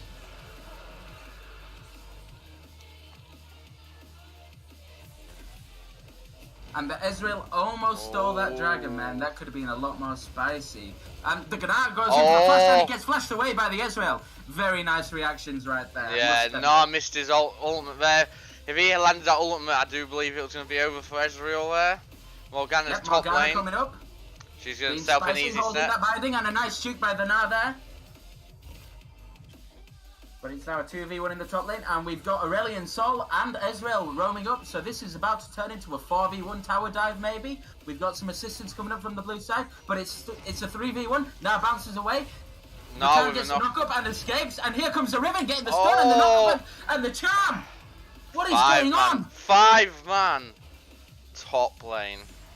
They're going to easily secure the tower now. Rakan not really able to do much. He's going to try and like hold them back from the second. But so we got the red team forcing onto the second tier turret, but the blue team are just casually taking over that bot lane right now. You know, that tower should be going down any moment. There it goes. It drops nice and quickly. So overall, it's what, 2 towers for 2. The gold lead is still fairly close. I must admit, it's a bit difficult to see the vision scores because they're so tiny, but it looks like it's very even across the board, I must admit. It is. Let me help you out there. No, it isn't. Rakan with the 47 vision score to the 16 of Morgana. What is going on there, There people? you go. What is going on?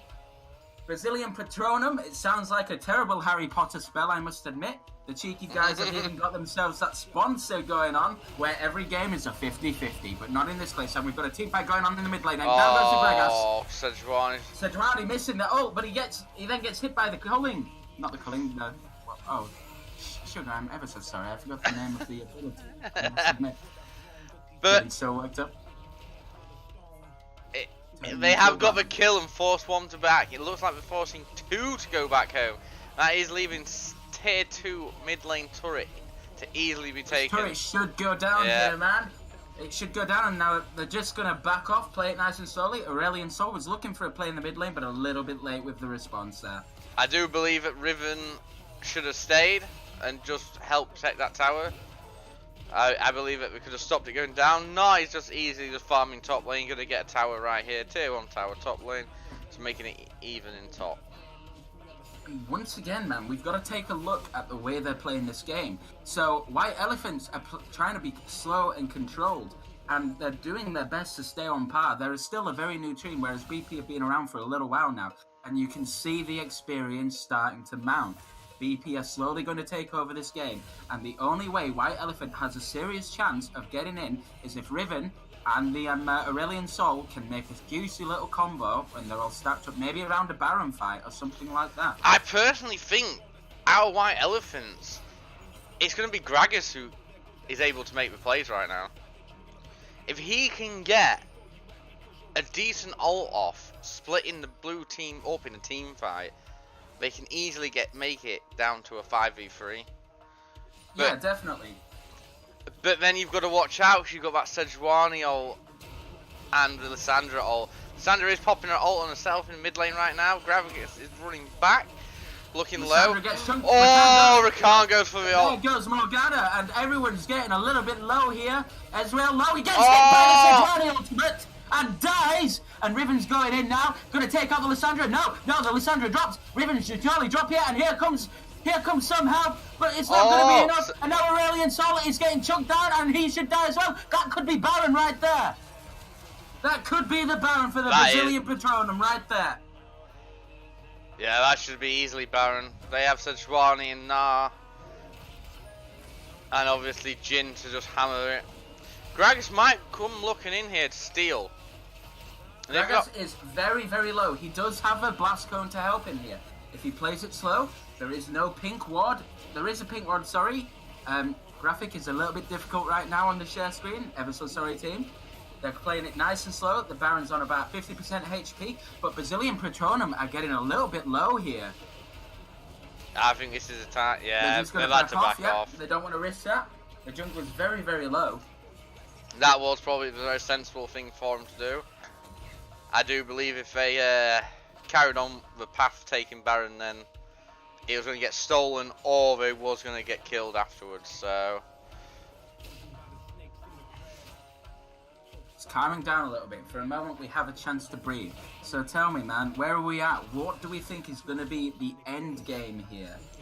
I personally think BP will take it if it carries on the path they're doing now.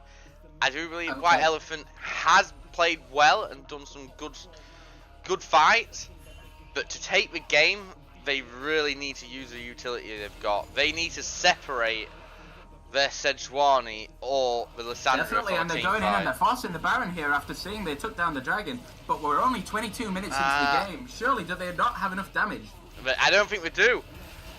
Riven isn't closing in. Oh, Riven is moving down now. If Riven can pop her ult. No, they're doing the Baron. Riven's coming in for the flank here. They're all grouped up. Riven Morgana flashes over that wall and goes for the ultimate. He could stun them all here. And Lissandra goes in on the back line to try and force a fight. And they're going to chunk down the Baron. And the Baron should go over here. But Gragas, Gragas the Baron! Oh my goodness, this is turning into a bit of a car fiesta right now. I think there's a fight around the Baron. This could be an ace. Everybody's getting chunked. And the blue team are getting chunked down here. And they're going to die. And that has really changed the path of this game. They can easily take 2 towers in mid lane. Yeah, 2 towers in mid lane. Oh, that was a good play by White Elephants there. I do think BP forced Baron too much there, especially when they hadn't had any picks with the low damage they had at this early on in the game. It was very greedy. They didn't think about the vision. They didn't think about the flanks. Riven was able to go straight in, apply some pressure. Everybody got a little bit mixed up. Their communications were probably all over the place, and then it just turned into a serious clown fiesta. And White Elephant's coming through, and White Elephant has taken the lead in the gold now. For the first time in this game, they have taken the lead in the gold. This is definitely one of those games where you look at both sides of the team compilation comps, and you just say to yourself, who the hell could possibly win this? in my experience of games like this, it'd usually be down to some ridiculous outplay somewhere a little bit later on. It's going to be a very, very close team fight all the way. I But believe if I have White to throw money- Elephants could take it if Gragas uses ult to peel Lissandra or Sejuani from the team fight. If he can do that and use his ultimate to peel one of them two away, they could take it. Yeah. But at the same time, it's where they pick the team fight. If they pick it anywhere near the jungle, they've got to watch out, because that Gnar goes into Mega Gnar, gets his ult off, there's plenty of walls in the jungle, and it could be all over in that sense as well. So they've got to be careful where they pick the team fight and how they use their utility in that team fight. Because that Rakan is dangerous. He could obviously keep him occupied with his ultimate long enough for Sejuani and Lissandra to pop off their damage. This Rakan is definitely one to watch for, and quite possibly I'd like to throw this guy down as an early MVP, purely based off of his vision score. This guy is putting in so much work in order to help out his team. Especially if you look at Gnar in the top lane with just a 9 vision score, it's pretty poor to be honest. But they are working so well as a team to try and get that warding there and keep themselves safe.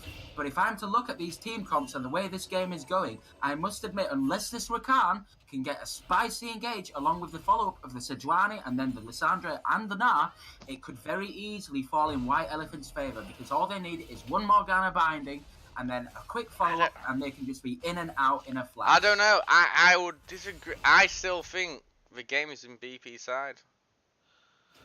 See, now we've got some serious conflict of interest right here. I personally think it does. I'm looking at the utility here for a team fight. You've got the Sejuani, you've got the Lissandra, and you've got the Rakan. But both teams have to work to their win conditions. They do. But I think BP it is, but I do think BP, because of how much they've got a bit more of a leeway for a mistake. If Rakan messes up on his ultimate, it's not technically the end of the world, because Sejuani could still pull a good ult out the bag. For White Elephants, I honestly think they're kind of relying on just Gragas' ult to peel a little bit, and if he messes that up,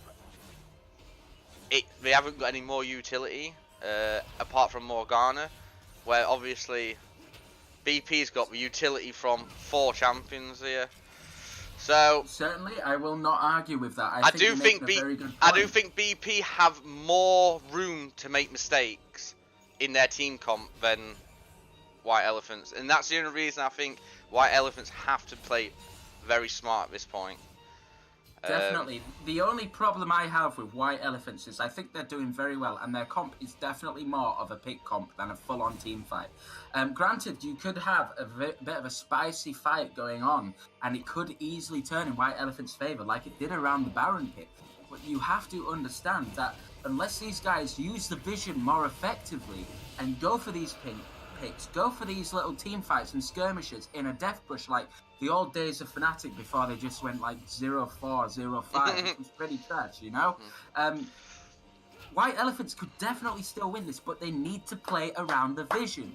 If they play around the vision, play around the support, play around the slow pushes and communications, they can 100,000,000% win this game. Yeah. It's not in either team's hand. It's not in either team's hands. I do believe BP has more room for errors because of their team comp. But obviously White Elephant has got the damage behind them compared to BP.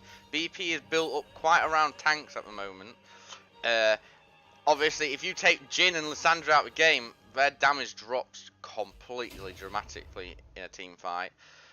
Oh yes. But at the same time, like I said, if White Elephants gets caught out in the jungle at the wrong time, that Gnar's going to pop off. And then Lissandra with the Sejuani ult on top of that, and the Rakan, the jungle is not where White Elephants wants to be caught out. Cause now this game is starting to get very intense. They're doing the vision dance around the Baron as it comes into spawn again. Because we're getting into such a hype gameplay, could we just reduce the amount of the music for now? And then as soon as we have a result, we can slap it straight back on there. Because this game is getting incredibly intense. And I think the Twitch chat are just begging and begging and begging for that music to stop for the moment. I think it's banging tunes, but let's just keep it positive and calm for the moment. So we've got a little bit of a dance still around the Baron. Riven is split pushing in the bottom lane, takes the tower against the Gnar. I'm slightly behind, but I'm definitely not following the stream right now, to be honest. That's the poggers right there. We've got a little bit of a fight going on in the skirmish. Oh, I thought Gnar was going to hit the ult. There's the Gnar. And there goes the Gnar. Rakan's coming behind. In return. Oh, and they're all just dying. Everybody is dying, but there is no clear winner. Okay, oh my god, yes. White Elephants are taking this. The jungler is dead. Everybody is dead. That's an ace and a double kill for the Ezreal. That should be Baron. That should be another tower and maybe an inhibitor, and that could bleed into the game.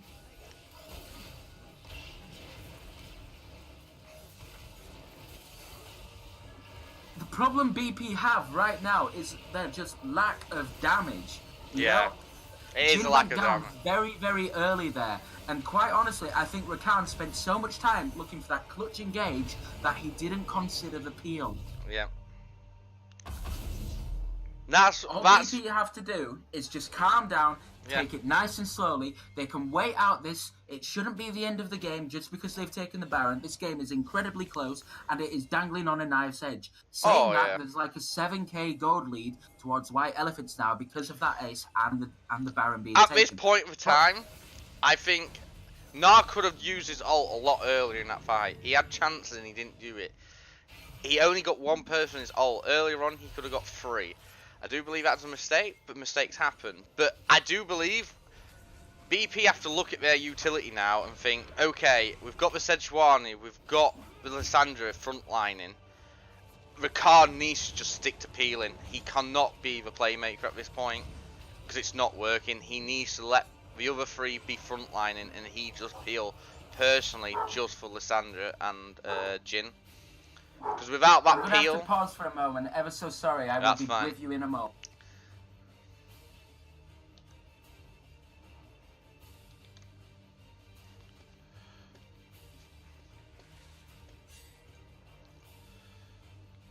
BP has no damage. Sorry about the bit of music. It's just a playlist. What I can turn down. I don't want to just keep flicking in and out because I am playing on full screens. So every time I do come out, it does pause the stream, and it's not very good. I should really swap it to a borderless window, and then we won't be having this problem.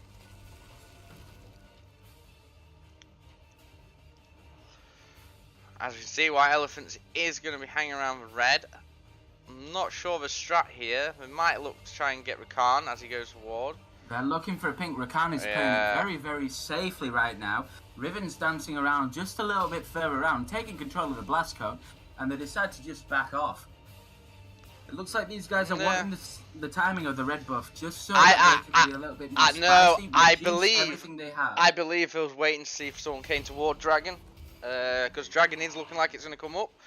And I think Gragas and Morgana was looking for that person to roam toward for an easy pick. Yeah, another Dragon, and it's, what is it, another Mountain Drake? Or is this an Mountain? Sorry, it's a little bit difficult to see again. The Mountain goes down to the Gragas.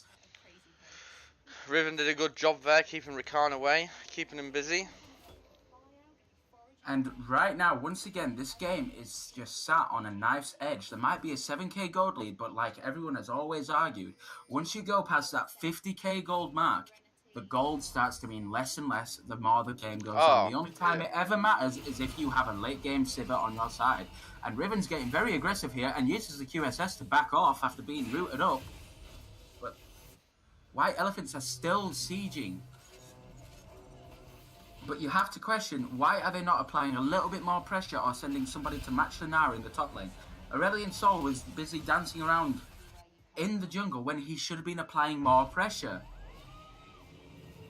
It's just a lack of communication. I think both teams are playing very, very cautious and very anxiously because neither one wants to lose this. No. You've got to remember, this is like a battle for almost last place. And both teams are wanting to improve. And they're starting to put a siege onto the top lane now. And it's not getting contested at all. Well, look at the wards at the moment. I do believe White Elephants have got quite a lot of map control at the moment. We've got pretty much nearly every place warded on the enemy side. On bot side, they've got pretty much majority of the entrances covered. Yeah, the vision control is starting to get better in the hands of White Elephants. Brazilian Patronum have to play very, very slowly and have to take a lot of risk when going into their jungle to get that little bit of extra warding. But as you'll notice, White Elephants are doing their best to keep sweeping out, but we're starting to run out of item slots now. So they're going to have to argue, do you want that extra 40 AP, or do you want that additional pink ward to help you with vision? Because that's what this game is going to come down to now, ladies and gentlemen. It's not going to be about who has the better comp, who has the better team fight. It's literally about the vision. If somebody gets off an insane engage, then that could be I the think that's game what both right teams there. are looking for right now, just an easy pick to make it a 4v5 then to siege. I reckon if either team gets a pick on the other team, they're gonna try and force a team fight from that. And I believe that's why they're both playing pretty cautious, warding up, just trying to get that pick. Yeah. Just going off of what Lord Goldfish in the chat is saying right there, Rakan with the 146 vision score. This is absolutely insane, and I must admit, this Rakan, although his engages haven't been the best, this guy's warding is on point. He's Yes. doing so I think much, he's had a but few his good macro engages. is a bit poor. He needs to play better. He's got the confidence to go in, get the vision for the team, and he just has to take a little bit more of a ballsy risk.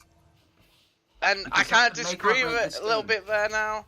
I think he has had some good engages, but I think he needs to stop engaging and more focus on peel.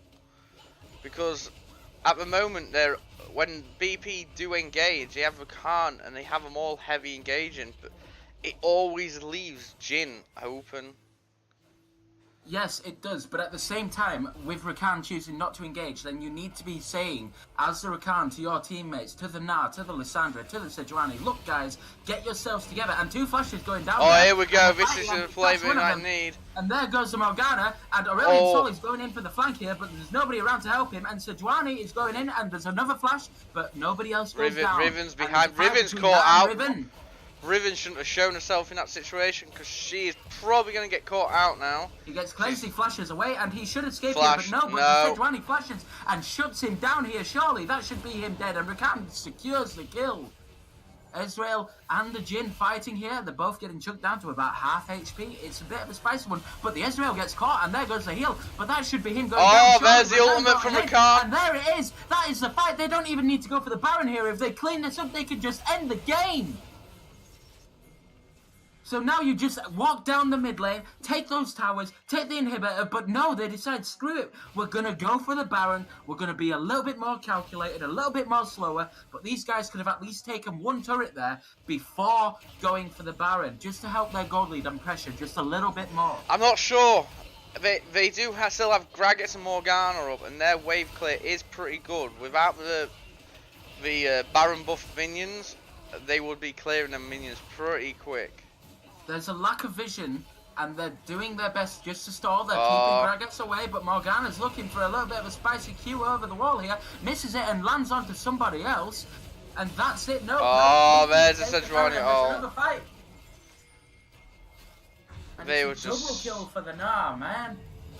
This Yeah. game is very, very wild. It is a serious clown for the Fiesta, and this is one that many teams would look at and be like, "Oh my god, this was intense." The It is heart rates intense. would It's- surely be building right now. It is swapped from BP's game to White Elephant's game, back to BP's game. It has been a mix of emotions through this game, to be honest. It most definitely has. Now, the Elder Dragon is up, but White Elephants could very, very easily play it slowly and try and get the Elder Dragon. But you have to remember, the Gragas is still down here, and they're trying to buy the time. They have them up. They don't have anyone to force any picks. The best thing they can do is try and use the Aurelian Soul to force and see if they can steal. But no, they don't get it. Sejuani secures that Elder Dragon right there. They're all going to back with only the 50 additional damage from the dragon, but they have the Baron buff and about 90 to 100 seconds left on it. They can still easily force something else, but you've got Riven trying to push in the top lane just to reduce some of the pressure. It's going to be a very close game. And I have no idea who is going to win this. I genuinely think that White Elephants could still take it. Oh, they can still take it. Like you see, it only takes one mistake. One mistake to throw it completely, shift the whole game to the other side. Yeah, and it's just going to be a little bit of back and forth. You would think after Basilian Patronum taking the Baron, taking the Elder Dragon, this should surely be it. Now they're going into siege in the mid lane, but they need somebody else to help with the split push and the side lanes. They need to get it under control. Yes, they can take and they can push, but this Riven is playing a little bit passive and he decides to back after they take the inhibitor, but he should have stayed and forced them to either hard engage so Riven could come in and force a proper team fight with them, but no, they're going in. Nas TP back into the fight.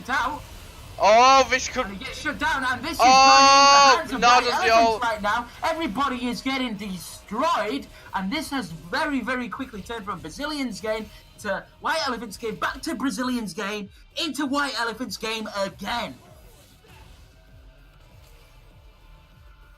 There is just no stopping these teams, and there is a serious possibility that we could end up running into an hour-long game if this keeps going the way it is. Surely White Elephants can severely punish Brazilian Protonum right now for their lack of cohesion and aggressiveness. They were so passive and they did not get a clean engage, and that was White Elephants opening for the taking right there. They have got time. They can take... I don't think we're going to get an inhib out of this. But they can maybe take 2 towers.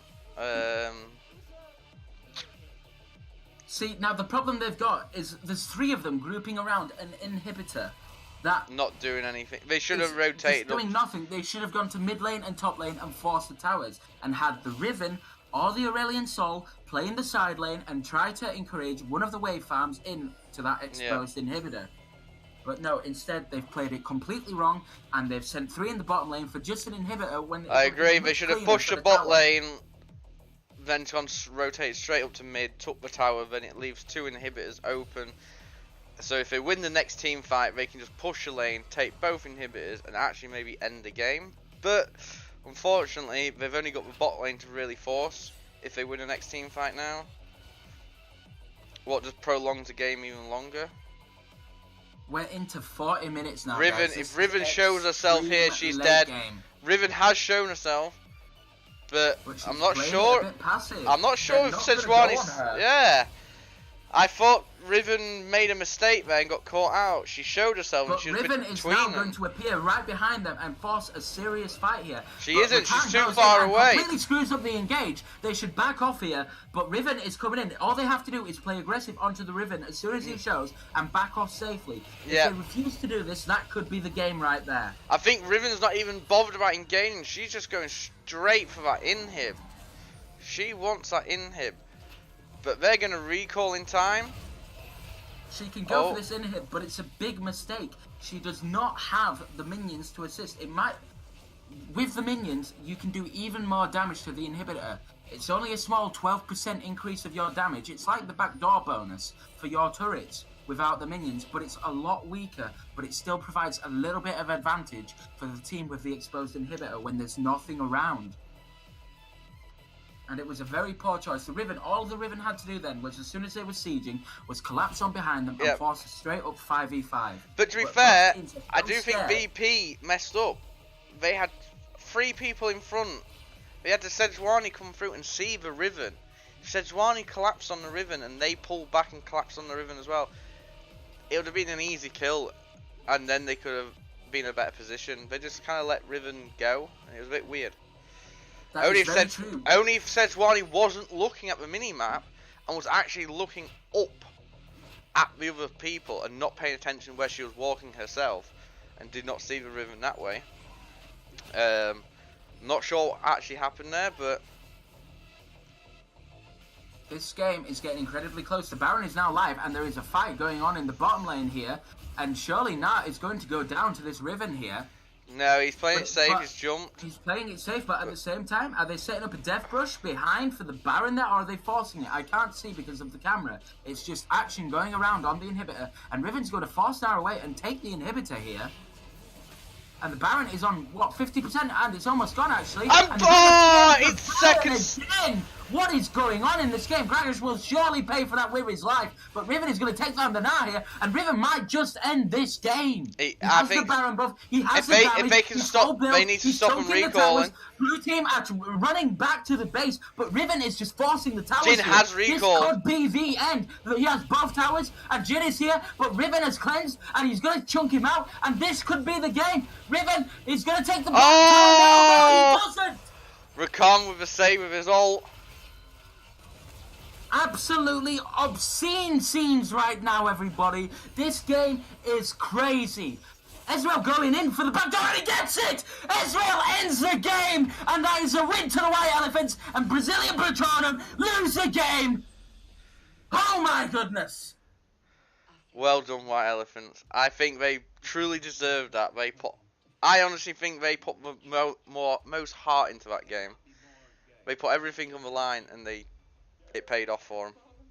White Elephants absolutely channeling their inner courage right there and forcing their way through a much more experienced team and taking the win. You cannot complain at this team. They played so well. It was a complete fiesta, backwards and forwards, but in the end, White Elephants channeled through together as a team, and the backdoor from the Riven was more than enough to virtually secure the game, and all it took was one empowered auto attack from the Ezreal W to take down that Nexus. What an unbelievable game, only here on the Esports Academy League. Would you expect anything less than this? And it looks like we can tune straight into the next game.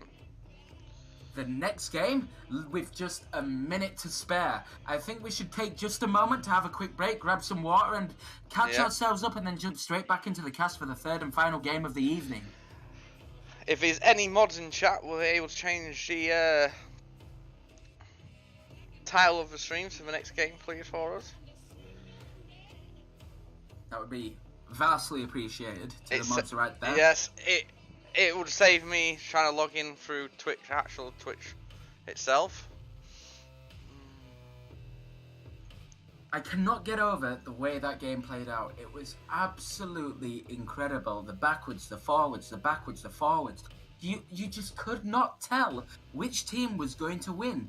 But like I said in the beginning, if Brazilian Patronum did not take their engagers seriously and be a little bit more aggressive and put in some serious effort to get on the backline, they had a Sejuani, a Lissandra, a Rakan, but they still failed to do it.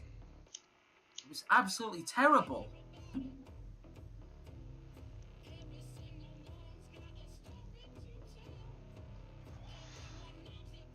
Parashade, would you be able to give me an invite into the next game if that would be okay? Yes, please? that's fine. I'll drop you the code right now in the chat. Thank you.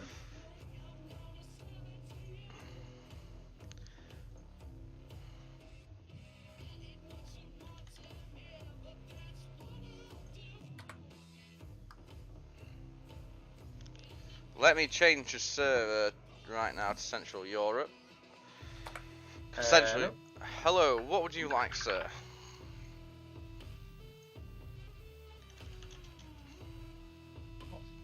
Hey, bird.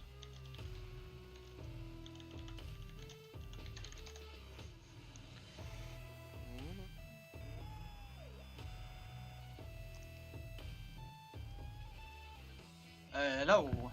Hello. We are just casting. We're with the casters for the game. Bronze.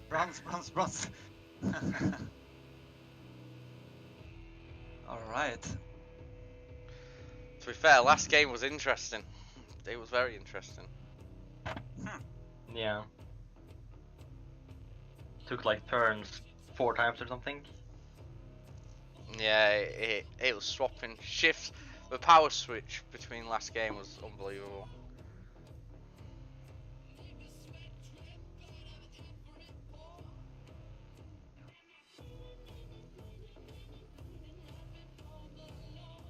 But you've got to give the MVP to the Gragas. 2 Baron Seals. Yeah, that's true. He played well. The early game, he kind of did push Sejuani out of their own jungle, so...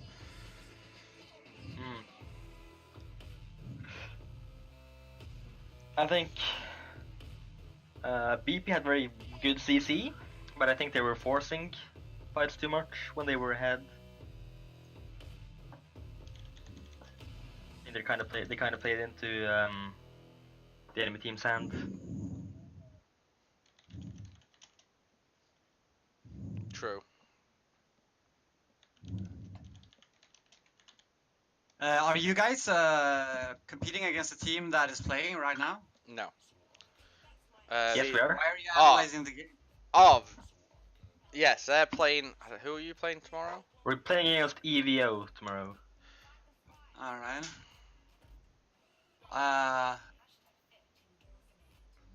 So the bronze guys. I'm here to see if they're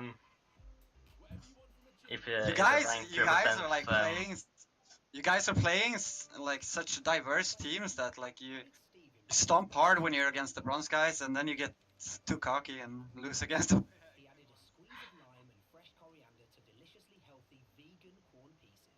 What's going on here?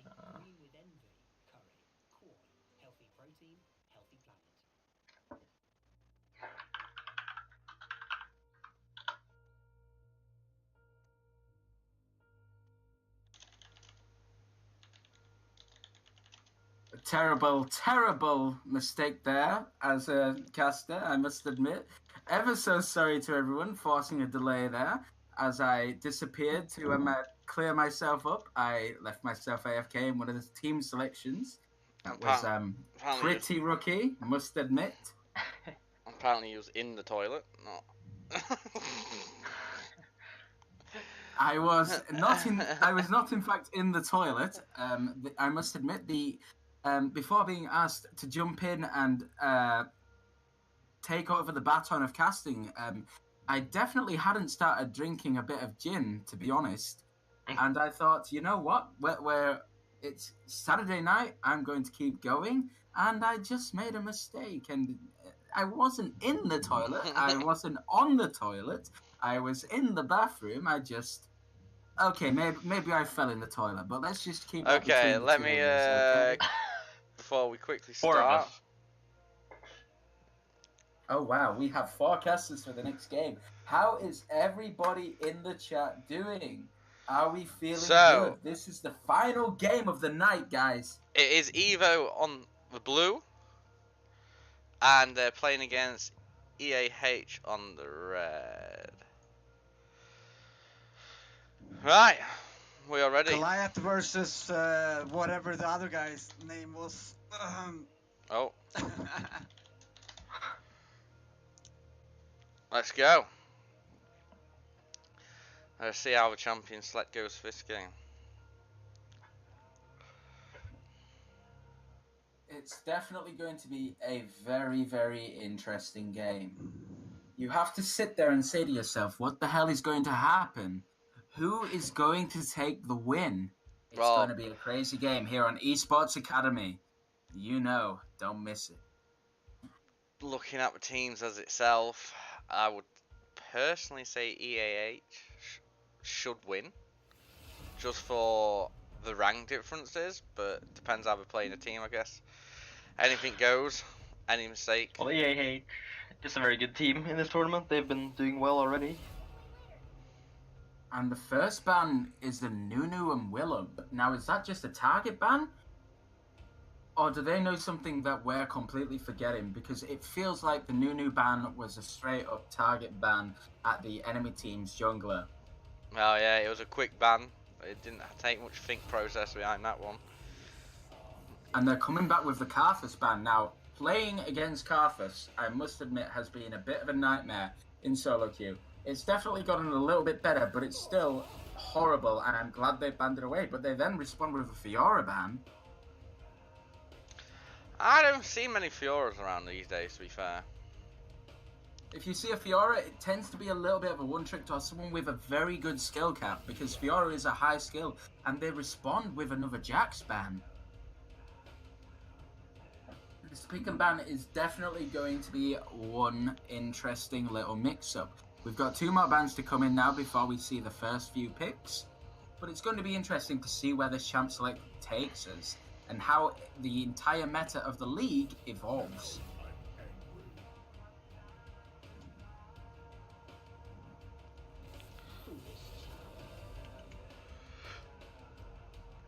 The Lissandra ban. No one really likes Lissandra, do they? She's Lissandra is one of those champions that's a bit of a pain to lane against. She's very, very safe, and unless you gank her and come in with absolute execution, it can be very difficult to kill her off. And in the late game, it's even harder once she has the Zhonya's. She has almost 6 seconds of stasis in the middle of a team fight, and that is a very big change.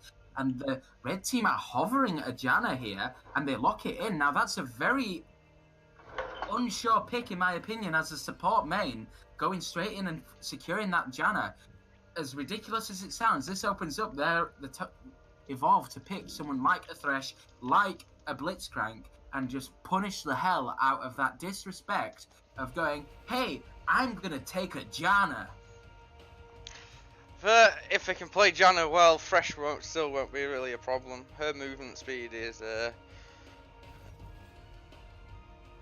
Blitzcrank would be a bit more of a threat, I believe, than a Thresh through a Janna. But what they're doing right now is they're not picking their support unless it is a Sion. It is still a possibility with the Vladimir, but that could easily be mid. But they might decide to flex it between top and mid between the two, and that leaves a support open. So what EA could do right now is they could just ban someone like the Blitzcrank, someone that can hard engage straight onto the Janna and anything like that, because they don't have an insane amount of peel. Janna is very good at resetting your team fight. I honestly think her out, I think they're thinking that we're going to take the Brom Lucian combo, because that is a very good combo against Janna. Personally, you can pretty much stop her ult instantly as long as you have the stacks on the right time.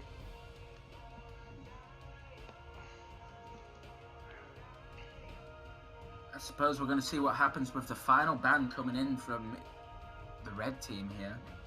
Only 3 seconds left. And what is it going to be?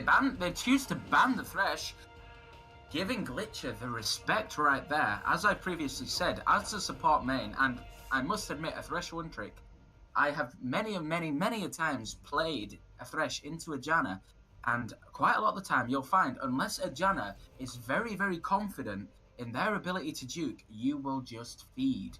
Because depending on how they choose to play this Janna, a lot of the time they'll just max the W and go for the poke. But they don't realise a Thresh can literally just flash flay, and then hook them straight out of their flash, and that is a Janna dead. Just like that. Or they can help the Xin Zhao gank in, but clearly they're not taking that risk, and they're going to ban the Thresh there and then.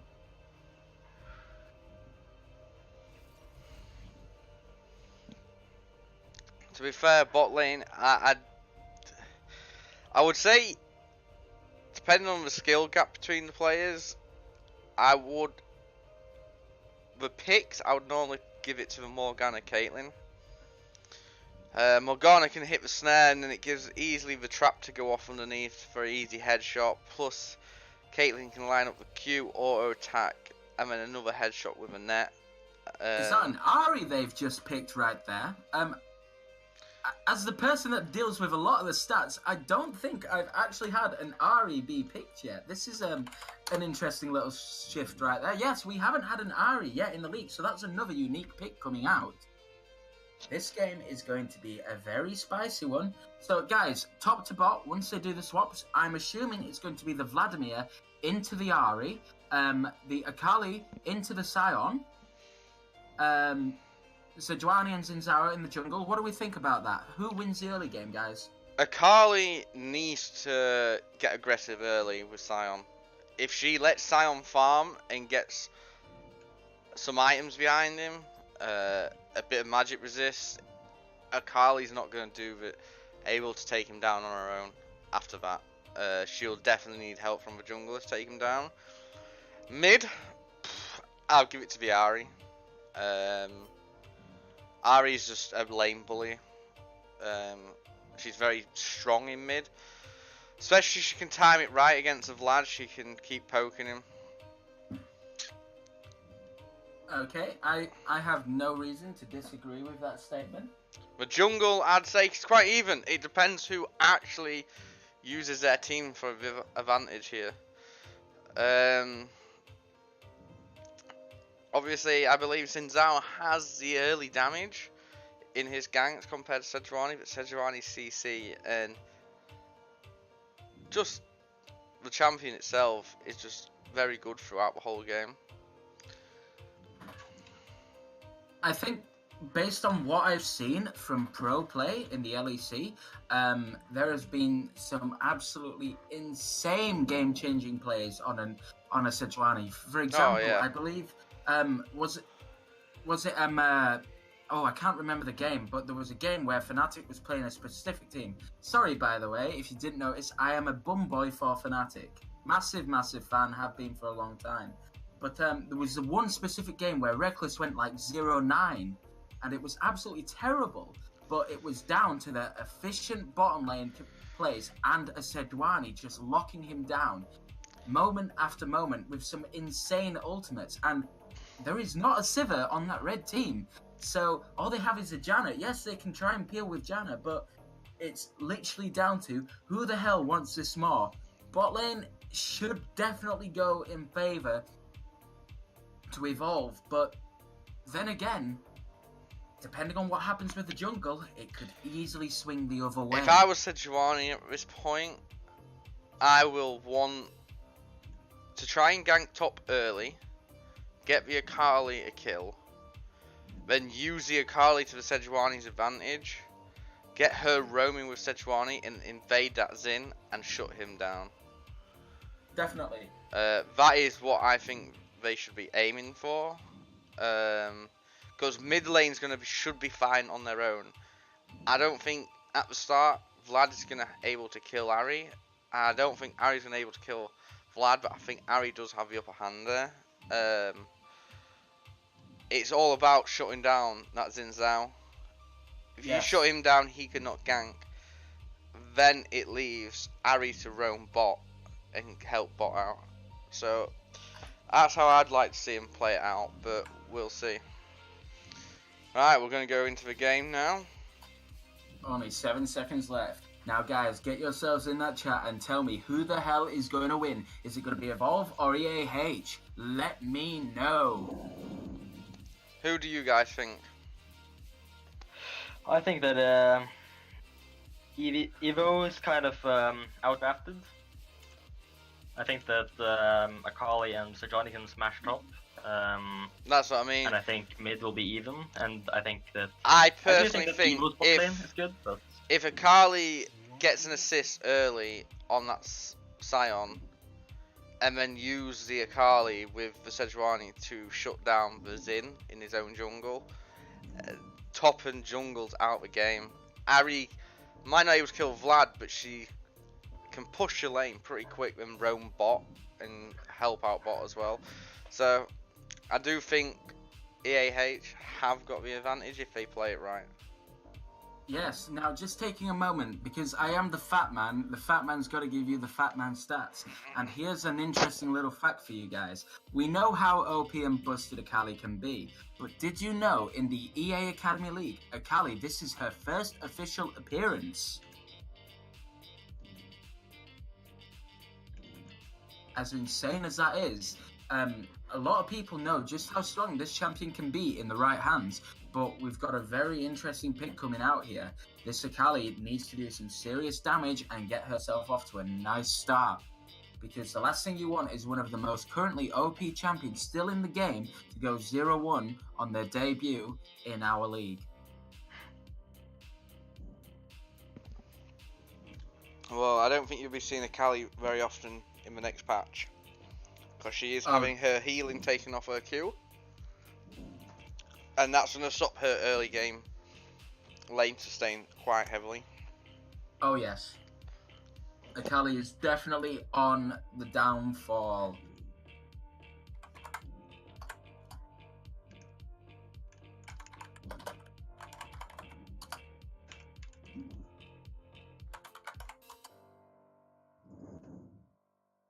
Is it me or do we have a hurricane? Because I can hear some serious going on right now. Is that Hurricane Katrina coming back at it again? I think it's Hurricane Berg, actually. Hurricane Berg. That's a spicy one right there. Hurricane Berg. What a strange name. Okay, guys, we're just coming in now onto the Rift. Berg just like... It's certainly going to be a very, very interesting game.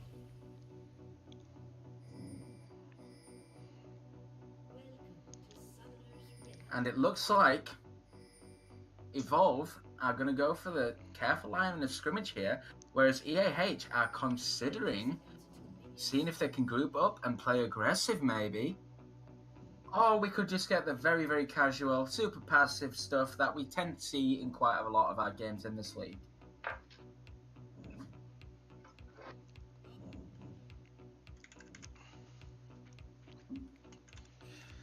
So, you looking forward to playing tomorrow, Goldfish? Yeah. I'm looking to prove the casters wrong from their prediction. What's their prediction? We will become bottom 3. I think that we will go top 3, at least top 4. Well, I was talking So I'll to have to prove Cheesy that tomorrow. yesterday, and Cheesy thought he predicts you coming 3rd. Yeah, he said that to Okay. me as well. So we got Goldfish here talking a little bit of shade right now, saying that no, we're not going to be in that bottom 3. We're going for the top 3. Now, just as we get into the very, very early game, we have a little bit of time to talk about this team and some other upcoming matches. So, Goldfish, in your own words, please tell me how you believe your team is going to be in the top 3. I think that we have good comps, and I think that we know which kind of win conditions we can benefit from, and how to just outplay the opponent, really. Okay, so that's fairly confident of you, and Akali's chunking down the Siren quite heavily here, down to almost a third of his HP, playing a little bit on the aggressive side. Now, Goldfish, without giving too much away, do you have any special strategies in mind for your next opponent? I think that we do have some new picks, but I think that our strategy is mostly the same. Yeah. I don't think that we're changing up our strategy, but like our champs are definitely being improved as we go along. Okay, so looking again back in the top lane now, it's going to be a little bit of a spicy game. The Akali is doing well to pressure the Sion, but there's only like a 3 CS difference.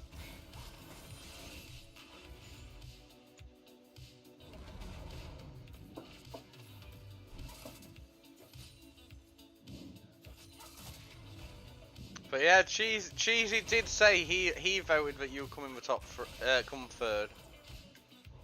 So.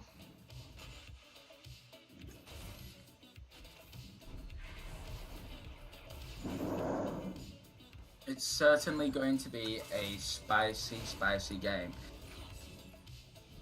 Yeah, that was the. What was the chat spamming? They were spamming it was spicy last time, so hopefully I found it again. The spiciness is always spicy when the fat man is here, I must admit. This guy, I don't know who the fat man is, but he's a spicy person, you know? Morgana misses the Q there. And she Sejuani gets the flash. comes in. Sejuani easily That's an secures the easy kill first for blood right there. Vayne. I think Morgana got too greedy trying to hit the Q there. I think we did kind of see a rank difference there, just the way Morgana played it, but Yeah, that's definitely not very beneficial for them, seeing as their bot lane is kind of the only aggressive lane they have early game.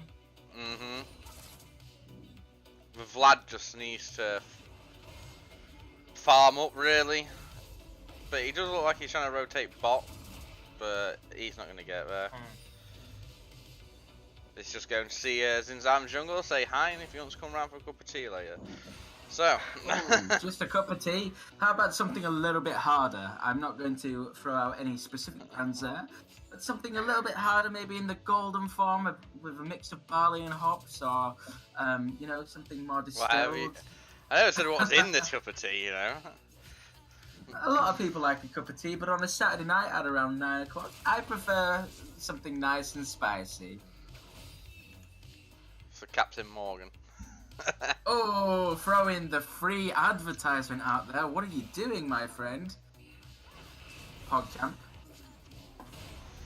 And we've still got a little bit of fighting going on in the top lane. Sion is starting to get very low, and they're coming up towards the level 6 mark now. If Sion doesn't play this carefully, he could very, very quickly get shut down by the Akali.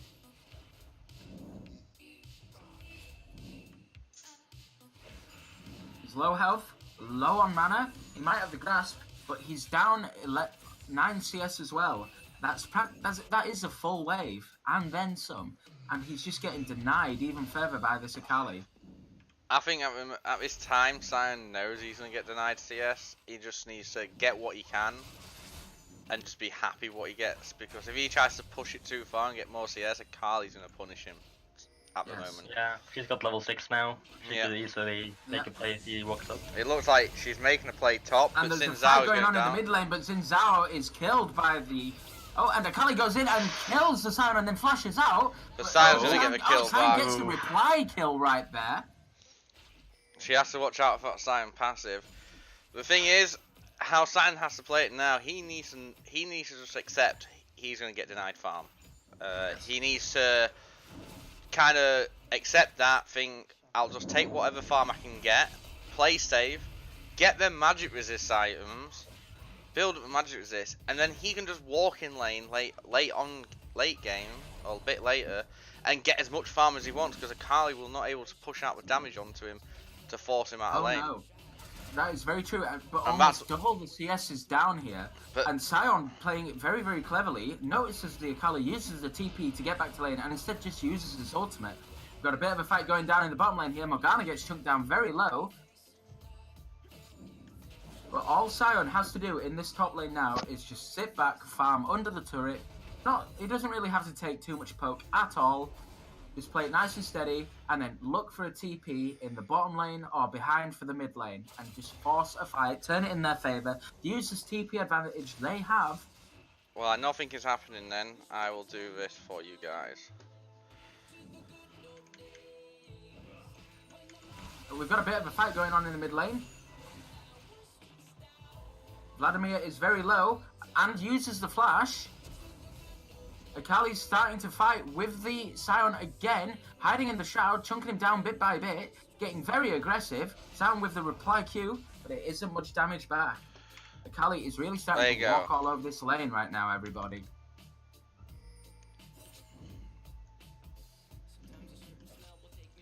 Just move them really quickly for you so you can see the scoreboard a bit better. I think they meant that the top laner isn't in the top spot and mid isn't in True. not in order. The Sion is still trading with the Akali. Drops her very low, but he's low himself here. And he's got no He does mana still to have keep his pushing flash it. and teleport to his advantage here. If he plays this right, Sejuani is there though. He could win this fight. Sejuani with his has passive. Zinzao's here as well. They're just going to clear the pink ward and back off. Now Akali's backing here. If Sion pushes in this wave and then uses his teleport back, that is a waste of. It isn't a waste of a TP because he can bring himself even further into the game. We've got a little skirmish going on in the mid lane, but nothing much more than that. Morgana misses the binding, and Janna straight in with the shield there, and chunks out the Morgana just a little bit more. This game is proving to be very, very close.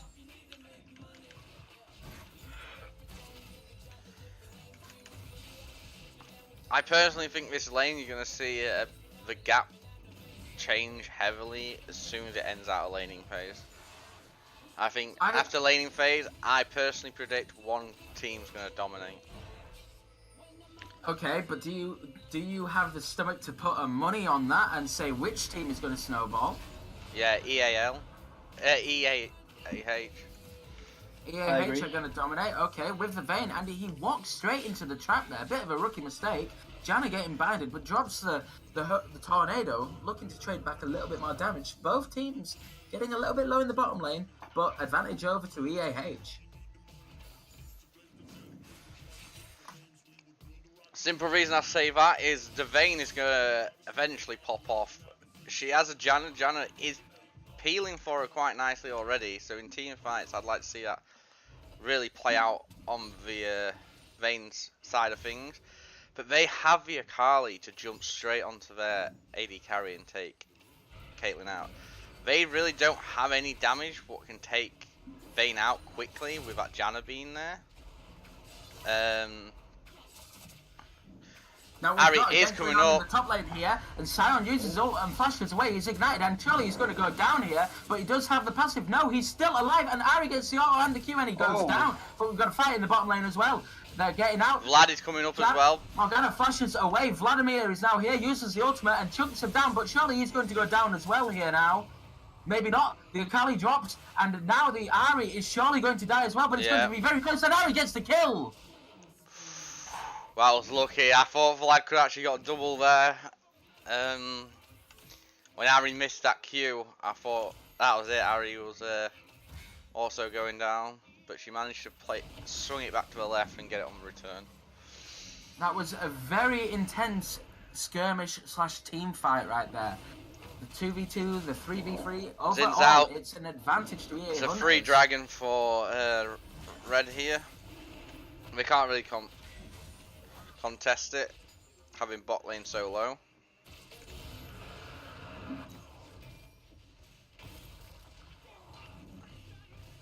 Zion's gonna get a bit of free gold from taking the first armor plate in from top turret. Sion is building the magic resist what he needs. He is gonna get the lane sustain soon and able to farm as much as he wants. Now we're 12 minutes into this game. You have to applaud the Sion. He might only have the 51 CS, but he's done very well to make sure that this wasn't a much more severe lead, because that Akali could be on almost 100 CS by now. And I believe he's going to close in the gap even more now. Now he's getting that magic resist behind him. Akali, as an assassin, can't pump out the damage that she wants on him. So he's going to easily able to farm more and more easy as the game gets on. Ari looks like she's off to go get blue buff off Sejuani. Look, Akali cannot do the damage to Sion no more. She's trying. I would disagree. She's doing very well, but Sion uses the ultimate here. We've got an actual 1v1 going on in the top lane, turning into a 2v1 because Xin Zhao That's is what here. I mean. But Vladimir is here as well. This is going to be a 3 versus 1, possibly a tower dive, but we've also got a fight going on in the bottom lane here. But Ari and Sejuani are rotating up top to help and out. Ari is fighting against the Vladimir. Vladimir gets chunked down, but Sejuani misses the ultimate, and this is a 2v3 turning into a 3v3 right now. Akali goes in, gets knocked back. Everyone's just fighting, but nobody is dying. The teams are doing very, very well now to stay alive on both sides here.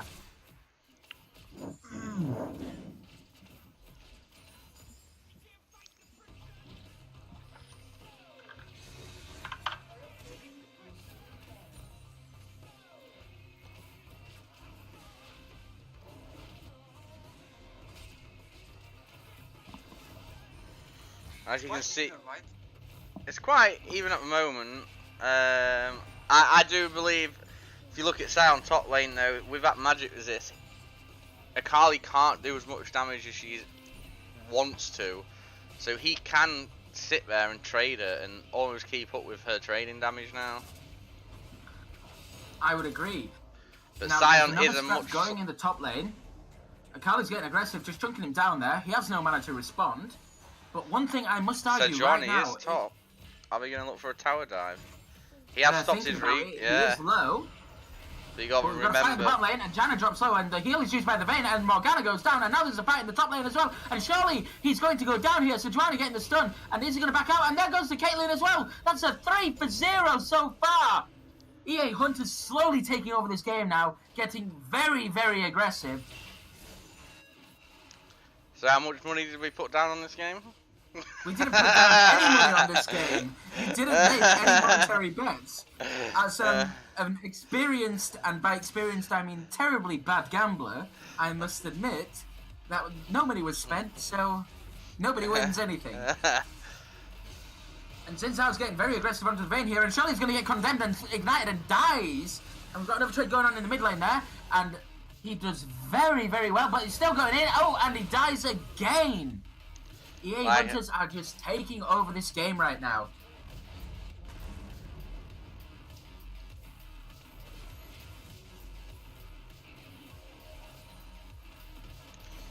And giving a Vayne a 4-0 at this early on in the game is not good. Vayne has got that early advantage now to even pop off even sooner. And everybody knows what Vayne can do late game, so... A Vayne late game into a Scion, that's just a ripping pepperoni right there, my friend. It's just not going to happen. As people in the chat like to hear, you would say it was a very spicy little fight. But I must question Evoltic's ability to play around their bot lane here, because they have a Caitlyn Morgana. Granted, the Vayne did get off to a nice early lead, but at the end of the day, this Caitlyn and Morgana should have pushed the hell out of them and capitalized on the early gold from the turret plating, but they didn't even take one. No. And you have to ask yourself, is that down to the recklessness of their performance, or is it down to EA Hunters playing their lane so cautiously? I just personally, I think it's down to experience. I don't think Evo's got enough experience to manage the game as well as EAH, to be honest.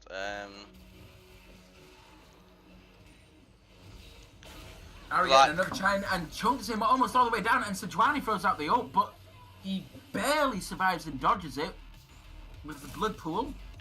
There's an Inferno up, so we need to be looking at trying to get that, while they have control. Right now, the blue team are at a 6,000 gold deficit. There is no way they can consider contesting this dragon without just firing something blindlessly over the wall. They have to hunker down, buckle down on their defense, and try and play a little bit slower and stop giving away free kills from their poor aggressiveness when it isn't required. This tower right now is getting chucked down, and he's probably going to go down for his life there. And Akali just walks away from him, missing the ultimate. And you have to say to yourself, what is going to happen now? This Akali is getting incredibly strong, 30 CS ahead, 2 kills to her name. Surely this is the part where Evoltic maybe gets steamrolled. Yeah. I did say roughly when laning phase ends, it's going to go one We've got a fight way. going on in the bottom lane, and 2 of them go down there, a 4v2. Very, very spicy. And what is going on the other side of the map? Absolutely nothing. EA Hunters realise that they could probably just push in their bottom turret here because it's a 3v5. Akali has a TP to respond to anything super aggressive. This should just be another tower straight over. And EA Hunters are really starting to tear down their defences. From a very political opinion, I must admit, if they wanted to do something like maybe deal with the problems in America and the racist orange parrot that is leading the country, all we would need is the team of EA Hunters to go in and crush them. Because they can't build, they're stopping Evoltic from building up any sort of wall of defense. They're just breaking it down bit by bit and forcing them into uncomfortable positions, and they've amassed themselves a 9k gold lead. I can't see an option for Evo to bring this back now. I think their chance was the early game, and I believe they threw it away. They do have Vlad for the late. Xin Zhao's not too bad, but is it against the Akali who's gonna just one-shot the AD carry? The Ari who is 5-0 and the 4-0 Vayne.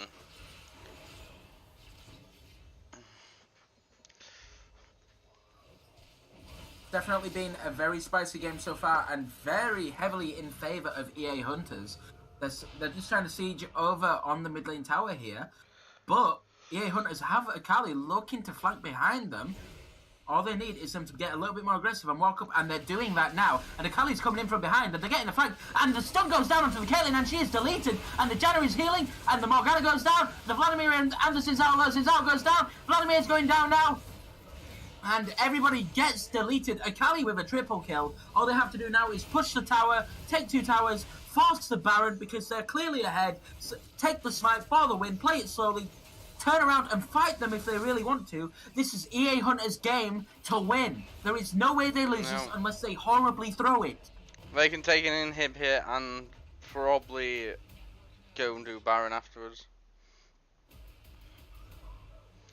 Probably prolong Baron. If I was them, to be sensible, you want to take the inhib and maybe bait the Baron, set it up, get it set up, bait it, have another fight, then Baron is free.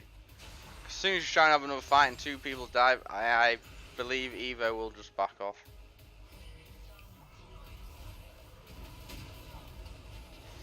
As Izzy just said, racist orange parrot. And then she also called him the human Cheeto. So, we have some Trump supporters in the chat. Oh, we're definitely Trump supporters calling him an orange parrot and a Cheeto. Is he a flaming hot Cheeto? I don't think so. He's a cool original because he is ugly as hell. Only the hot ones get to be called the flaming hot. Now, everything's calming down for just a moment in this game. Let's just take a moment to look at Evoltic's vision score. Overall, OMG for life, the Zinzao, is leading the way for his team with the vision of 21, but it's still not that impressive if you look at the EA Hunters support at 35 and then their jungler at 28. Bear in mind, this is nothing like the Rakan of the previous game with the insane vision score, but this is still...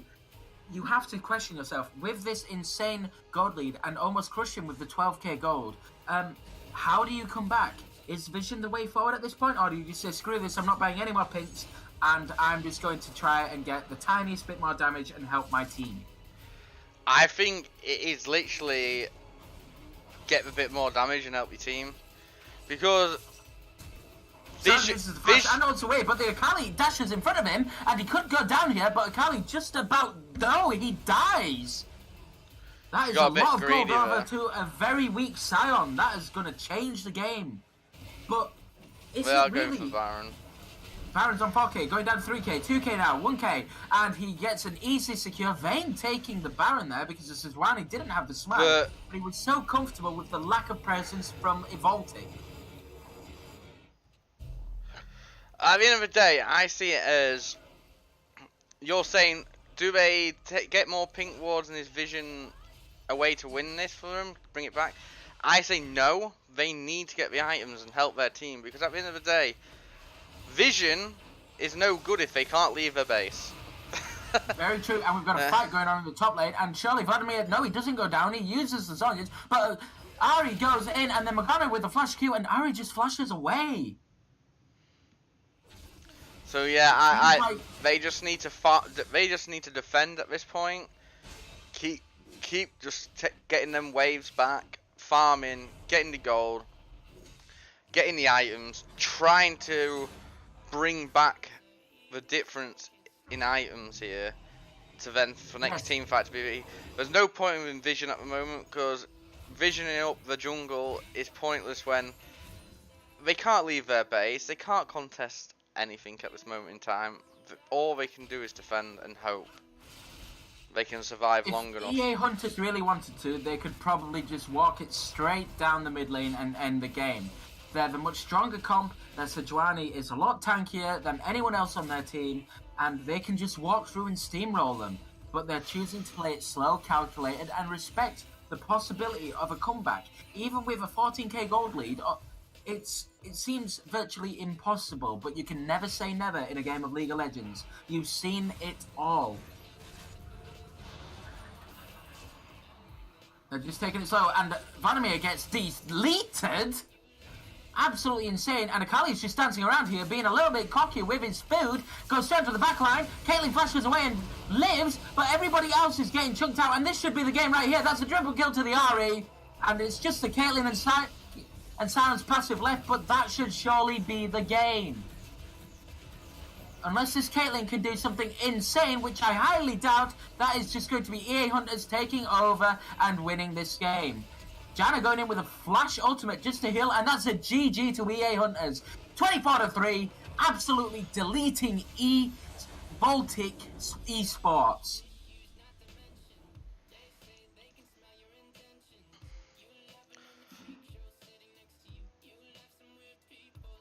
Congratulations to them. So, just seeing the end result there, who would you throw down as the MVP? Because quite a lot of them just took over the game. It was certainly very one-sided, and it didn't look like there was much chance of a comeback. To be fair, it's very hard to pick MVP of that game, because Sejuani did well. She did extremely well. All lanes did quite equally on their team. No one really fully stood out on their team. They all just kind of dominated their lanes and just claimed the easy win. But if I had to give it to anyone, it would probably be just for Janna.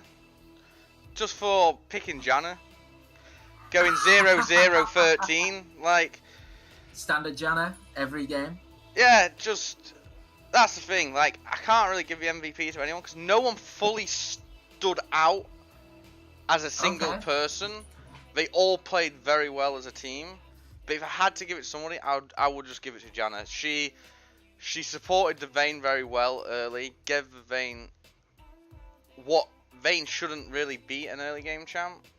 But she gave her the early game advantage. And that was because of Janna. So I would give it to Janna for that reason only. And personally, I would argue that I believe the MVP should actually go to the Ahri. The 906 coming in huge right there, doing the most damage on the team. Even though that Akali had a lot of free poke down on the sound, the Ahri still absolutely decimated in the mid lane. Now, I don't want to go out there and say that the other team's mid lane of the Vladimir was poor, but they were definitely outclassed today, and it was a very rough game for Baltic Esports. But you have to also remember, mid lane was left to their own devices. There was no really heavy ganks in mid, and the difference in players from a silver 1 to a plat,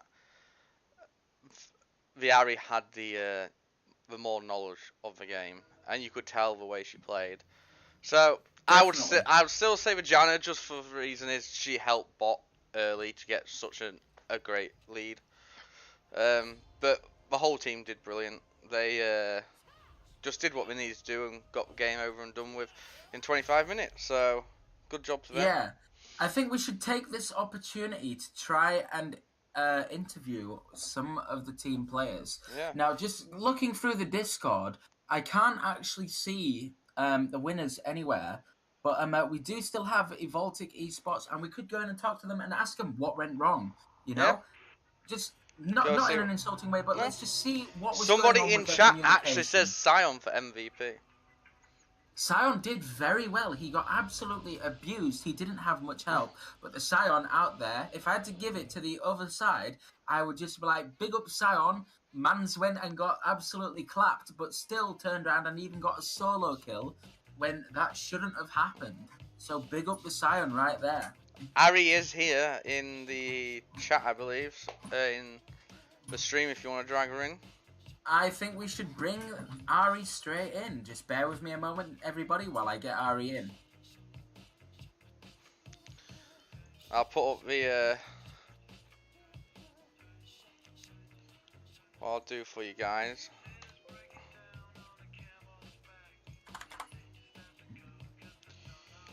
Just so you can see the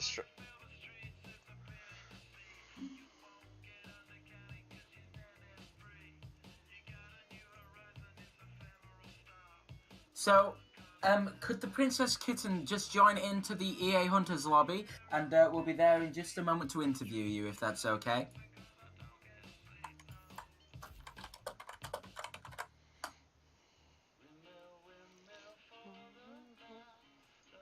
Parashade, do you have the ability to jump into the EA Hunters lobby? Nope. And we can just give... Can't even see the EA Hunters lobby.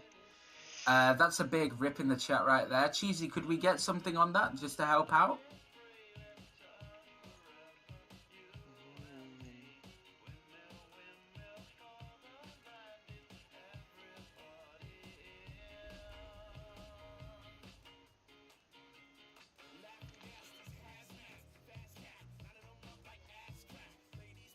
Just bear with me a moment, guys. Let me see if I can get an interview going here. Just hold on a moment.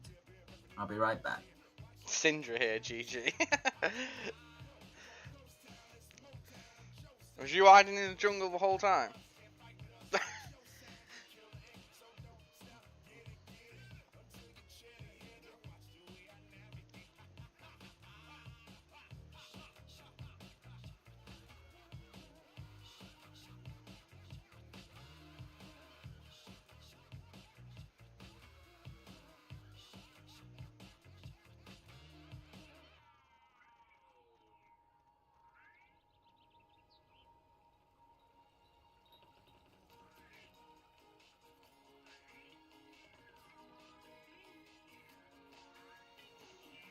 So, just working on a fix right now for you, Parashade, and see if we can get you straight on in there.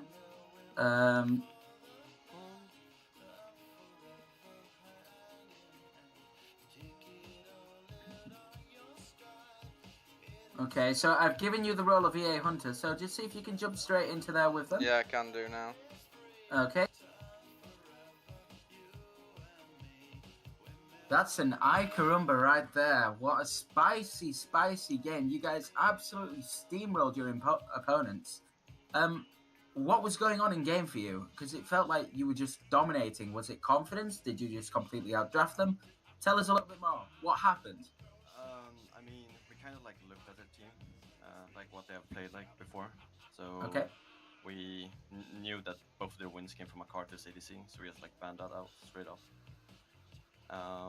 And then our wins came from Alessandra, but we also know that they played Alessandra, so we didn't want to take the risk. Yeah. So I feel like our draft was really planned out, and that just like showed in game as well.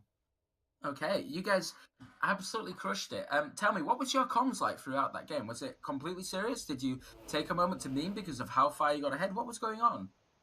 We actually tried to keep it really serious because our main shot caller, our jungler, was not here, so I had to take the position this game. Okay. So we just like tried to keep it really serious throughout the game and just like get the victory. Okay, now even with that crushing win you guys got, is there anything you would say to your opponents after that, whether it was a GG? Do you think it was a bit free, or do you think it was a bit of an unlucky game? You say, you know, they were outdrafted. Do you think that was solely the case, or do you think after the early lead it just started to go downhill from there and maybe a little bit of tilt involved? I mean, I can't speak like for the enemy team obviously, but I feel like their communication was lacking. At least it looked like that from how they played, but I'm not sure. Do you think their inexperience in individual solo queue came a factor in it? Because obviously when you was in your lanes doing laning phase, you heavily outplayed their Vlad. So do you think the solo queue experience and did come in factor with all that? Yeah, obviously that's a factor. Like a lot of things like came into play, but I feel like solo queue or like the rank difference did play a part. Because like not to trash talk or anything, but I felt like he played the laning phase kind of poorly. He did. I agree. I think Vlad could have played a lot better. He should have known that Ari was always going to shove in the wave and take lane dominance. he should have just done exactly what Science should have done, is play safe, take what he could get, and prolong it and wait till later, and just play the long game.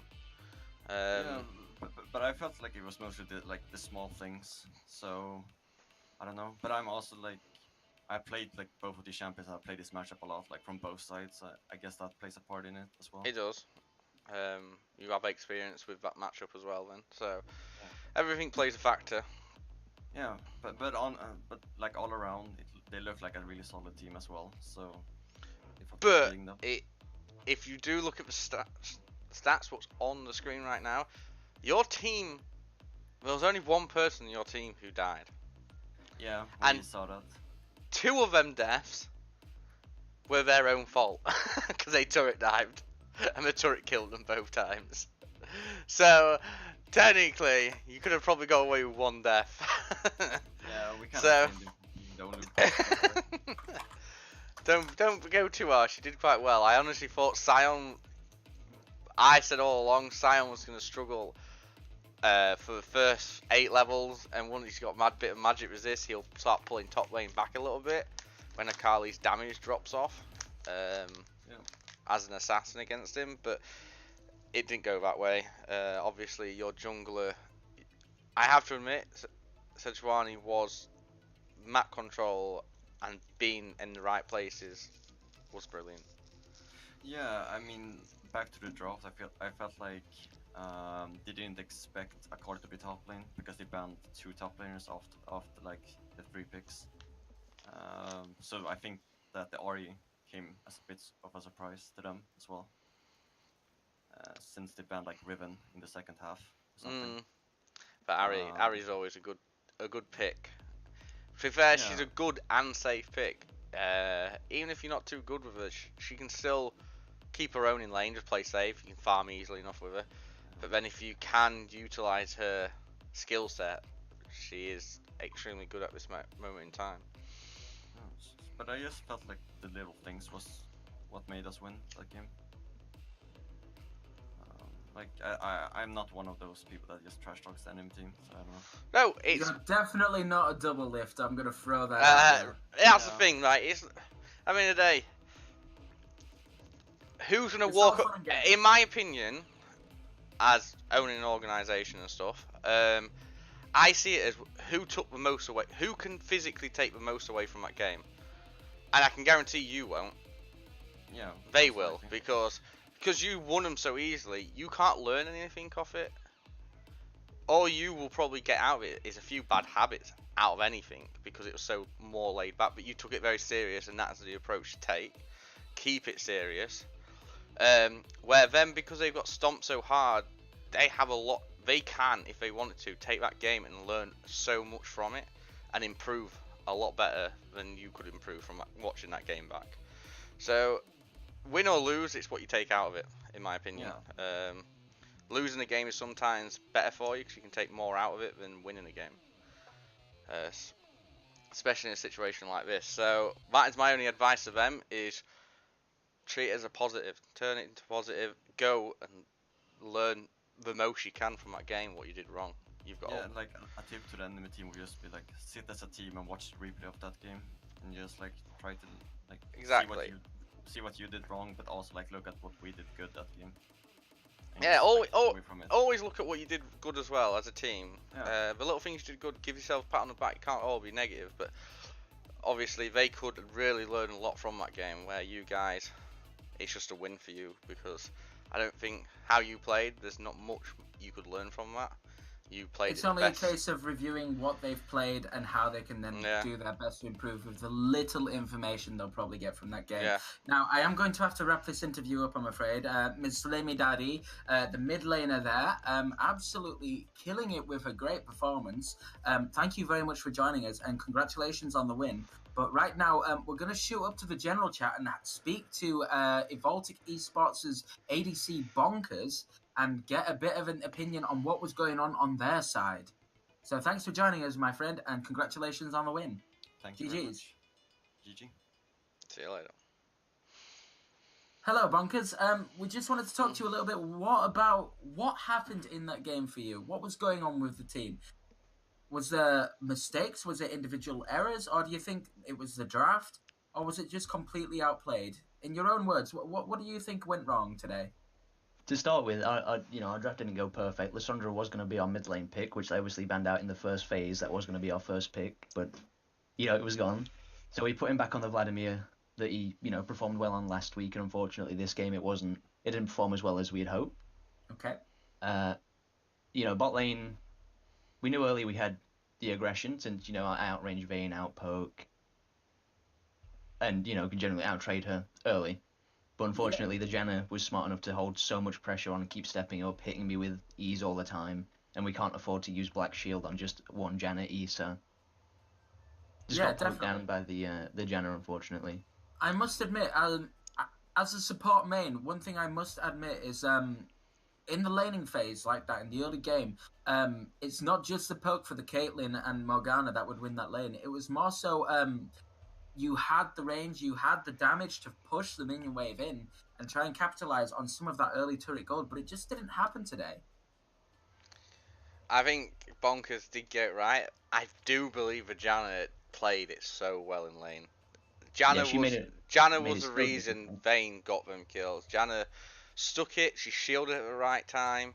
She basically did everything perfectly at the right time, and it just made it difficult. Like he said, you do not want to waste your Black Shield on just a Janna poke, because then you're leaving the condemn anything open from the Vayne. And the slow in that lane wasn't as important to block than the knock up, what would let Vayne flip round to the side and pin you against a wall. So I think they played it the best they could. I just think Janna just purely won that lane. Janna was very good support in that, in my opinion. Janna was a very, very effective player in the game. Now, Bonkers, in your opinion, was there anything that you think you might have learned from that game in particular? I think a lot of it would be the fact how to play from behind, because when we're behind, as you saw, we lost dragon control, vision control, and they just spiraled their lead from easy macro rotations that we didn't even try and stop. Yes, at the 20-minute mark, you guys were 14,000 gold down, which is incredibly rough. That's probably one of the highest disadvantages we've ever had in the league so far. Do you think that it went down to the case of once we were behind, we got a little bit too scared to make any warding, then we lost the vision, and then they just started to slowly take over and just punish you from there on out? Yeah, it was kind of a case of that, because obviously with the Akali and the Ahri, that's instant one-shot potential. Then obviously they had full control of our jungle, so going to try and ward that and get vision back is a game of life and death, Yes. If someone's there, you're gone. I agree. I think for you guys, turning the loss into a positive is, like I just said in the last interview, is a very important thing.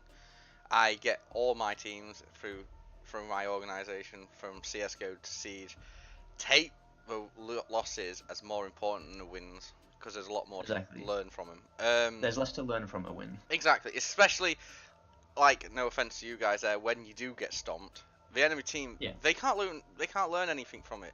If anything, they do get in bad habits and learn badder habits because they get more relaxed, where you guys can take a lot more from it. I do believe your early game should have probably more involved around your Xin.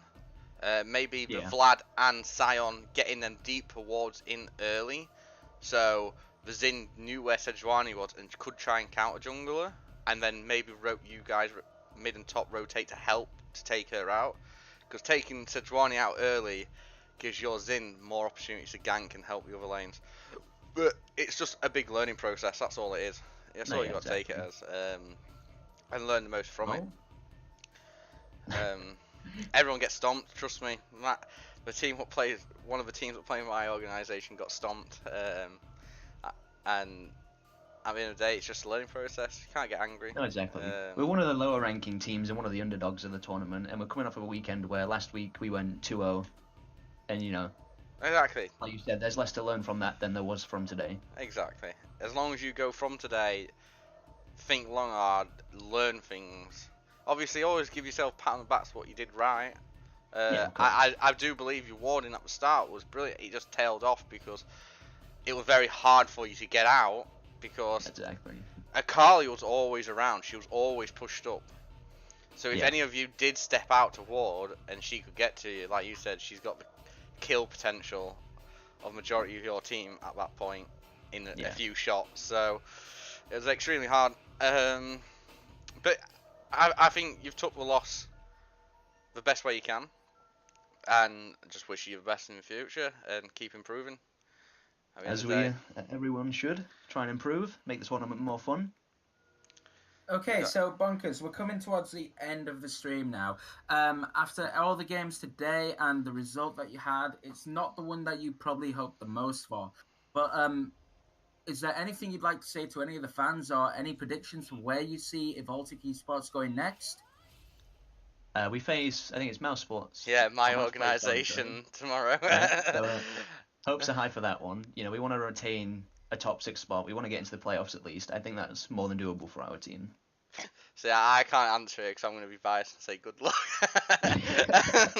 But See, no, we've got a bit of a contrast going on here. It will be fun tomorrow though, because we both have a good following of supporters that come into the Twitch chat, so that should be interesting to see. Yeah, it will. It should be good. A lot of Marb's head's going to get spammed everywhere, like every time. Do I dare ask for an opinion of who's going to win here, or is it just going to be Evoltic one? And personally, I'm going to throw a bot. But it could be anyone's. I mean, it can be anyone's. It goes down to draft. It goes to how they play on the day. Like I said, when my team played against White Elephants, they stomped them.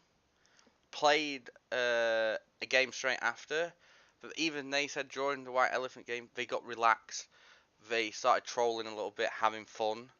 It put them in a bad set of mind and started doing little silly things or mistakes, but they could get away with it because they were so in front. Went in the next game with the same mental attitude and completely got stomped themselves. So they've tried to learn off that the best they can. So it can be anyone's. At the end of the day, it is down to the day. You can never count any team out. Yeah. You know, White Elephants won their first game today? Yeah, and after they was impressive. Yeah.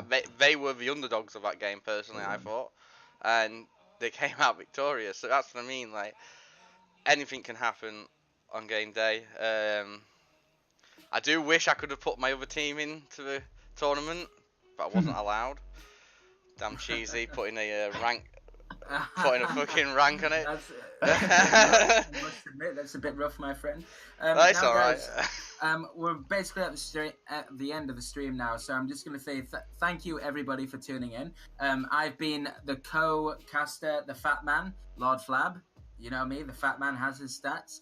Our streamer today has been Parashade. We've just been joined by Evoltic Esports' ADC Bonkers, and a special shout out to sorry, who was the caster earlier again that I jumped in? Path.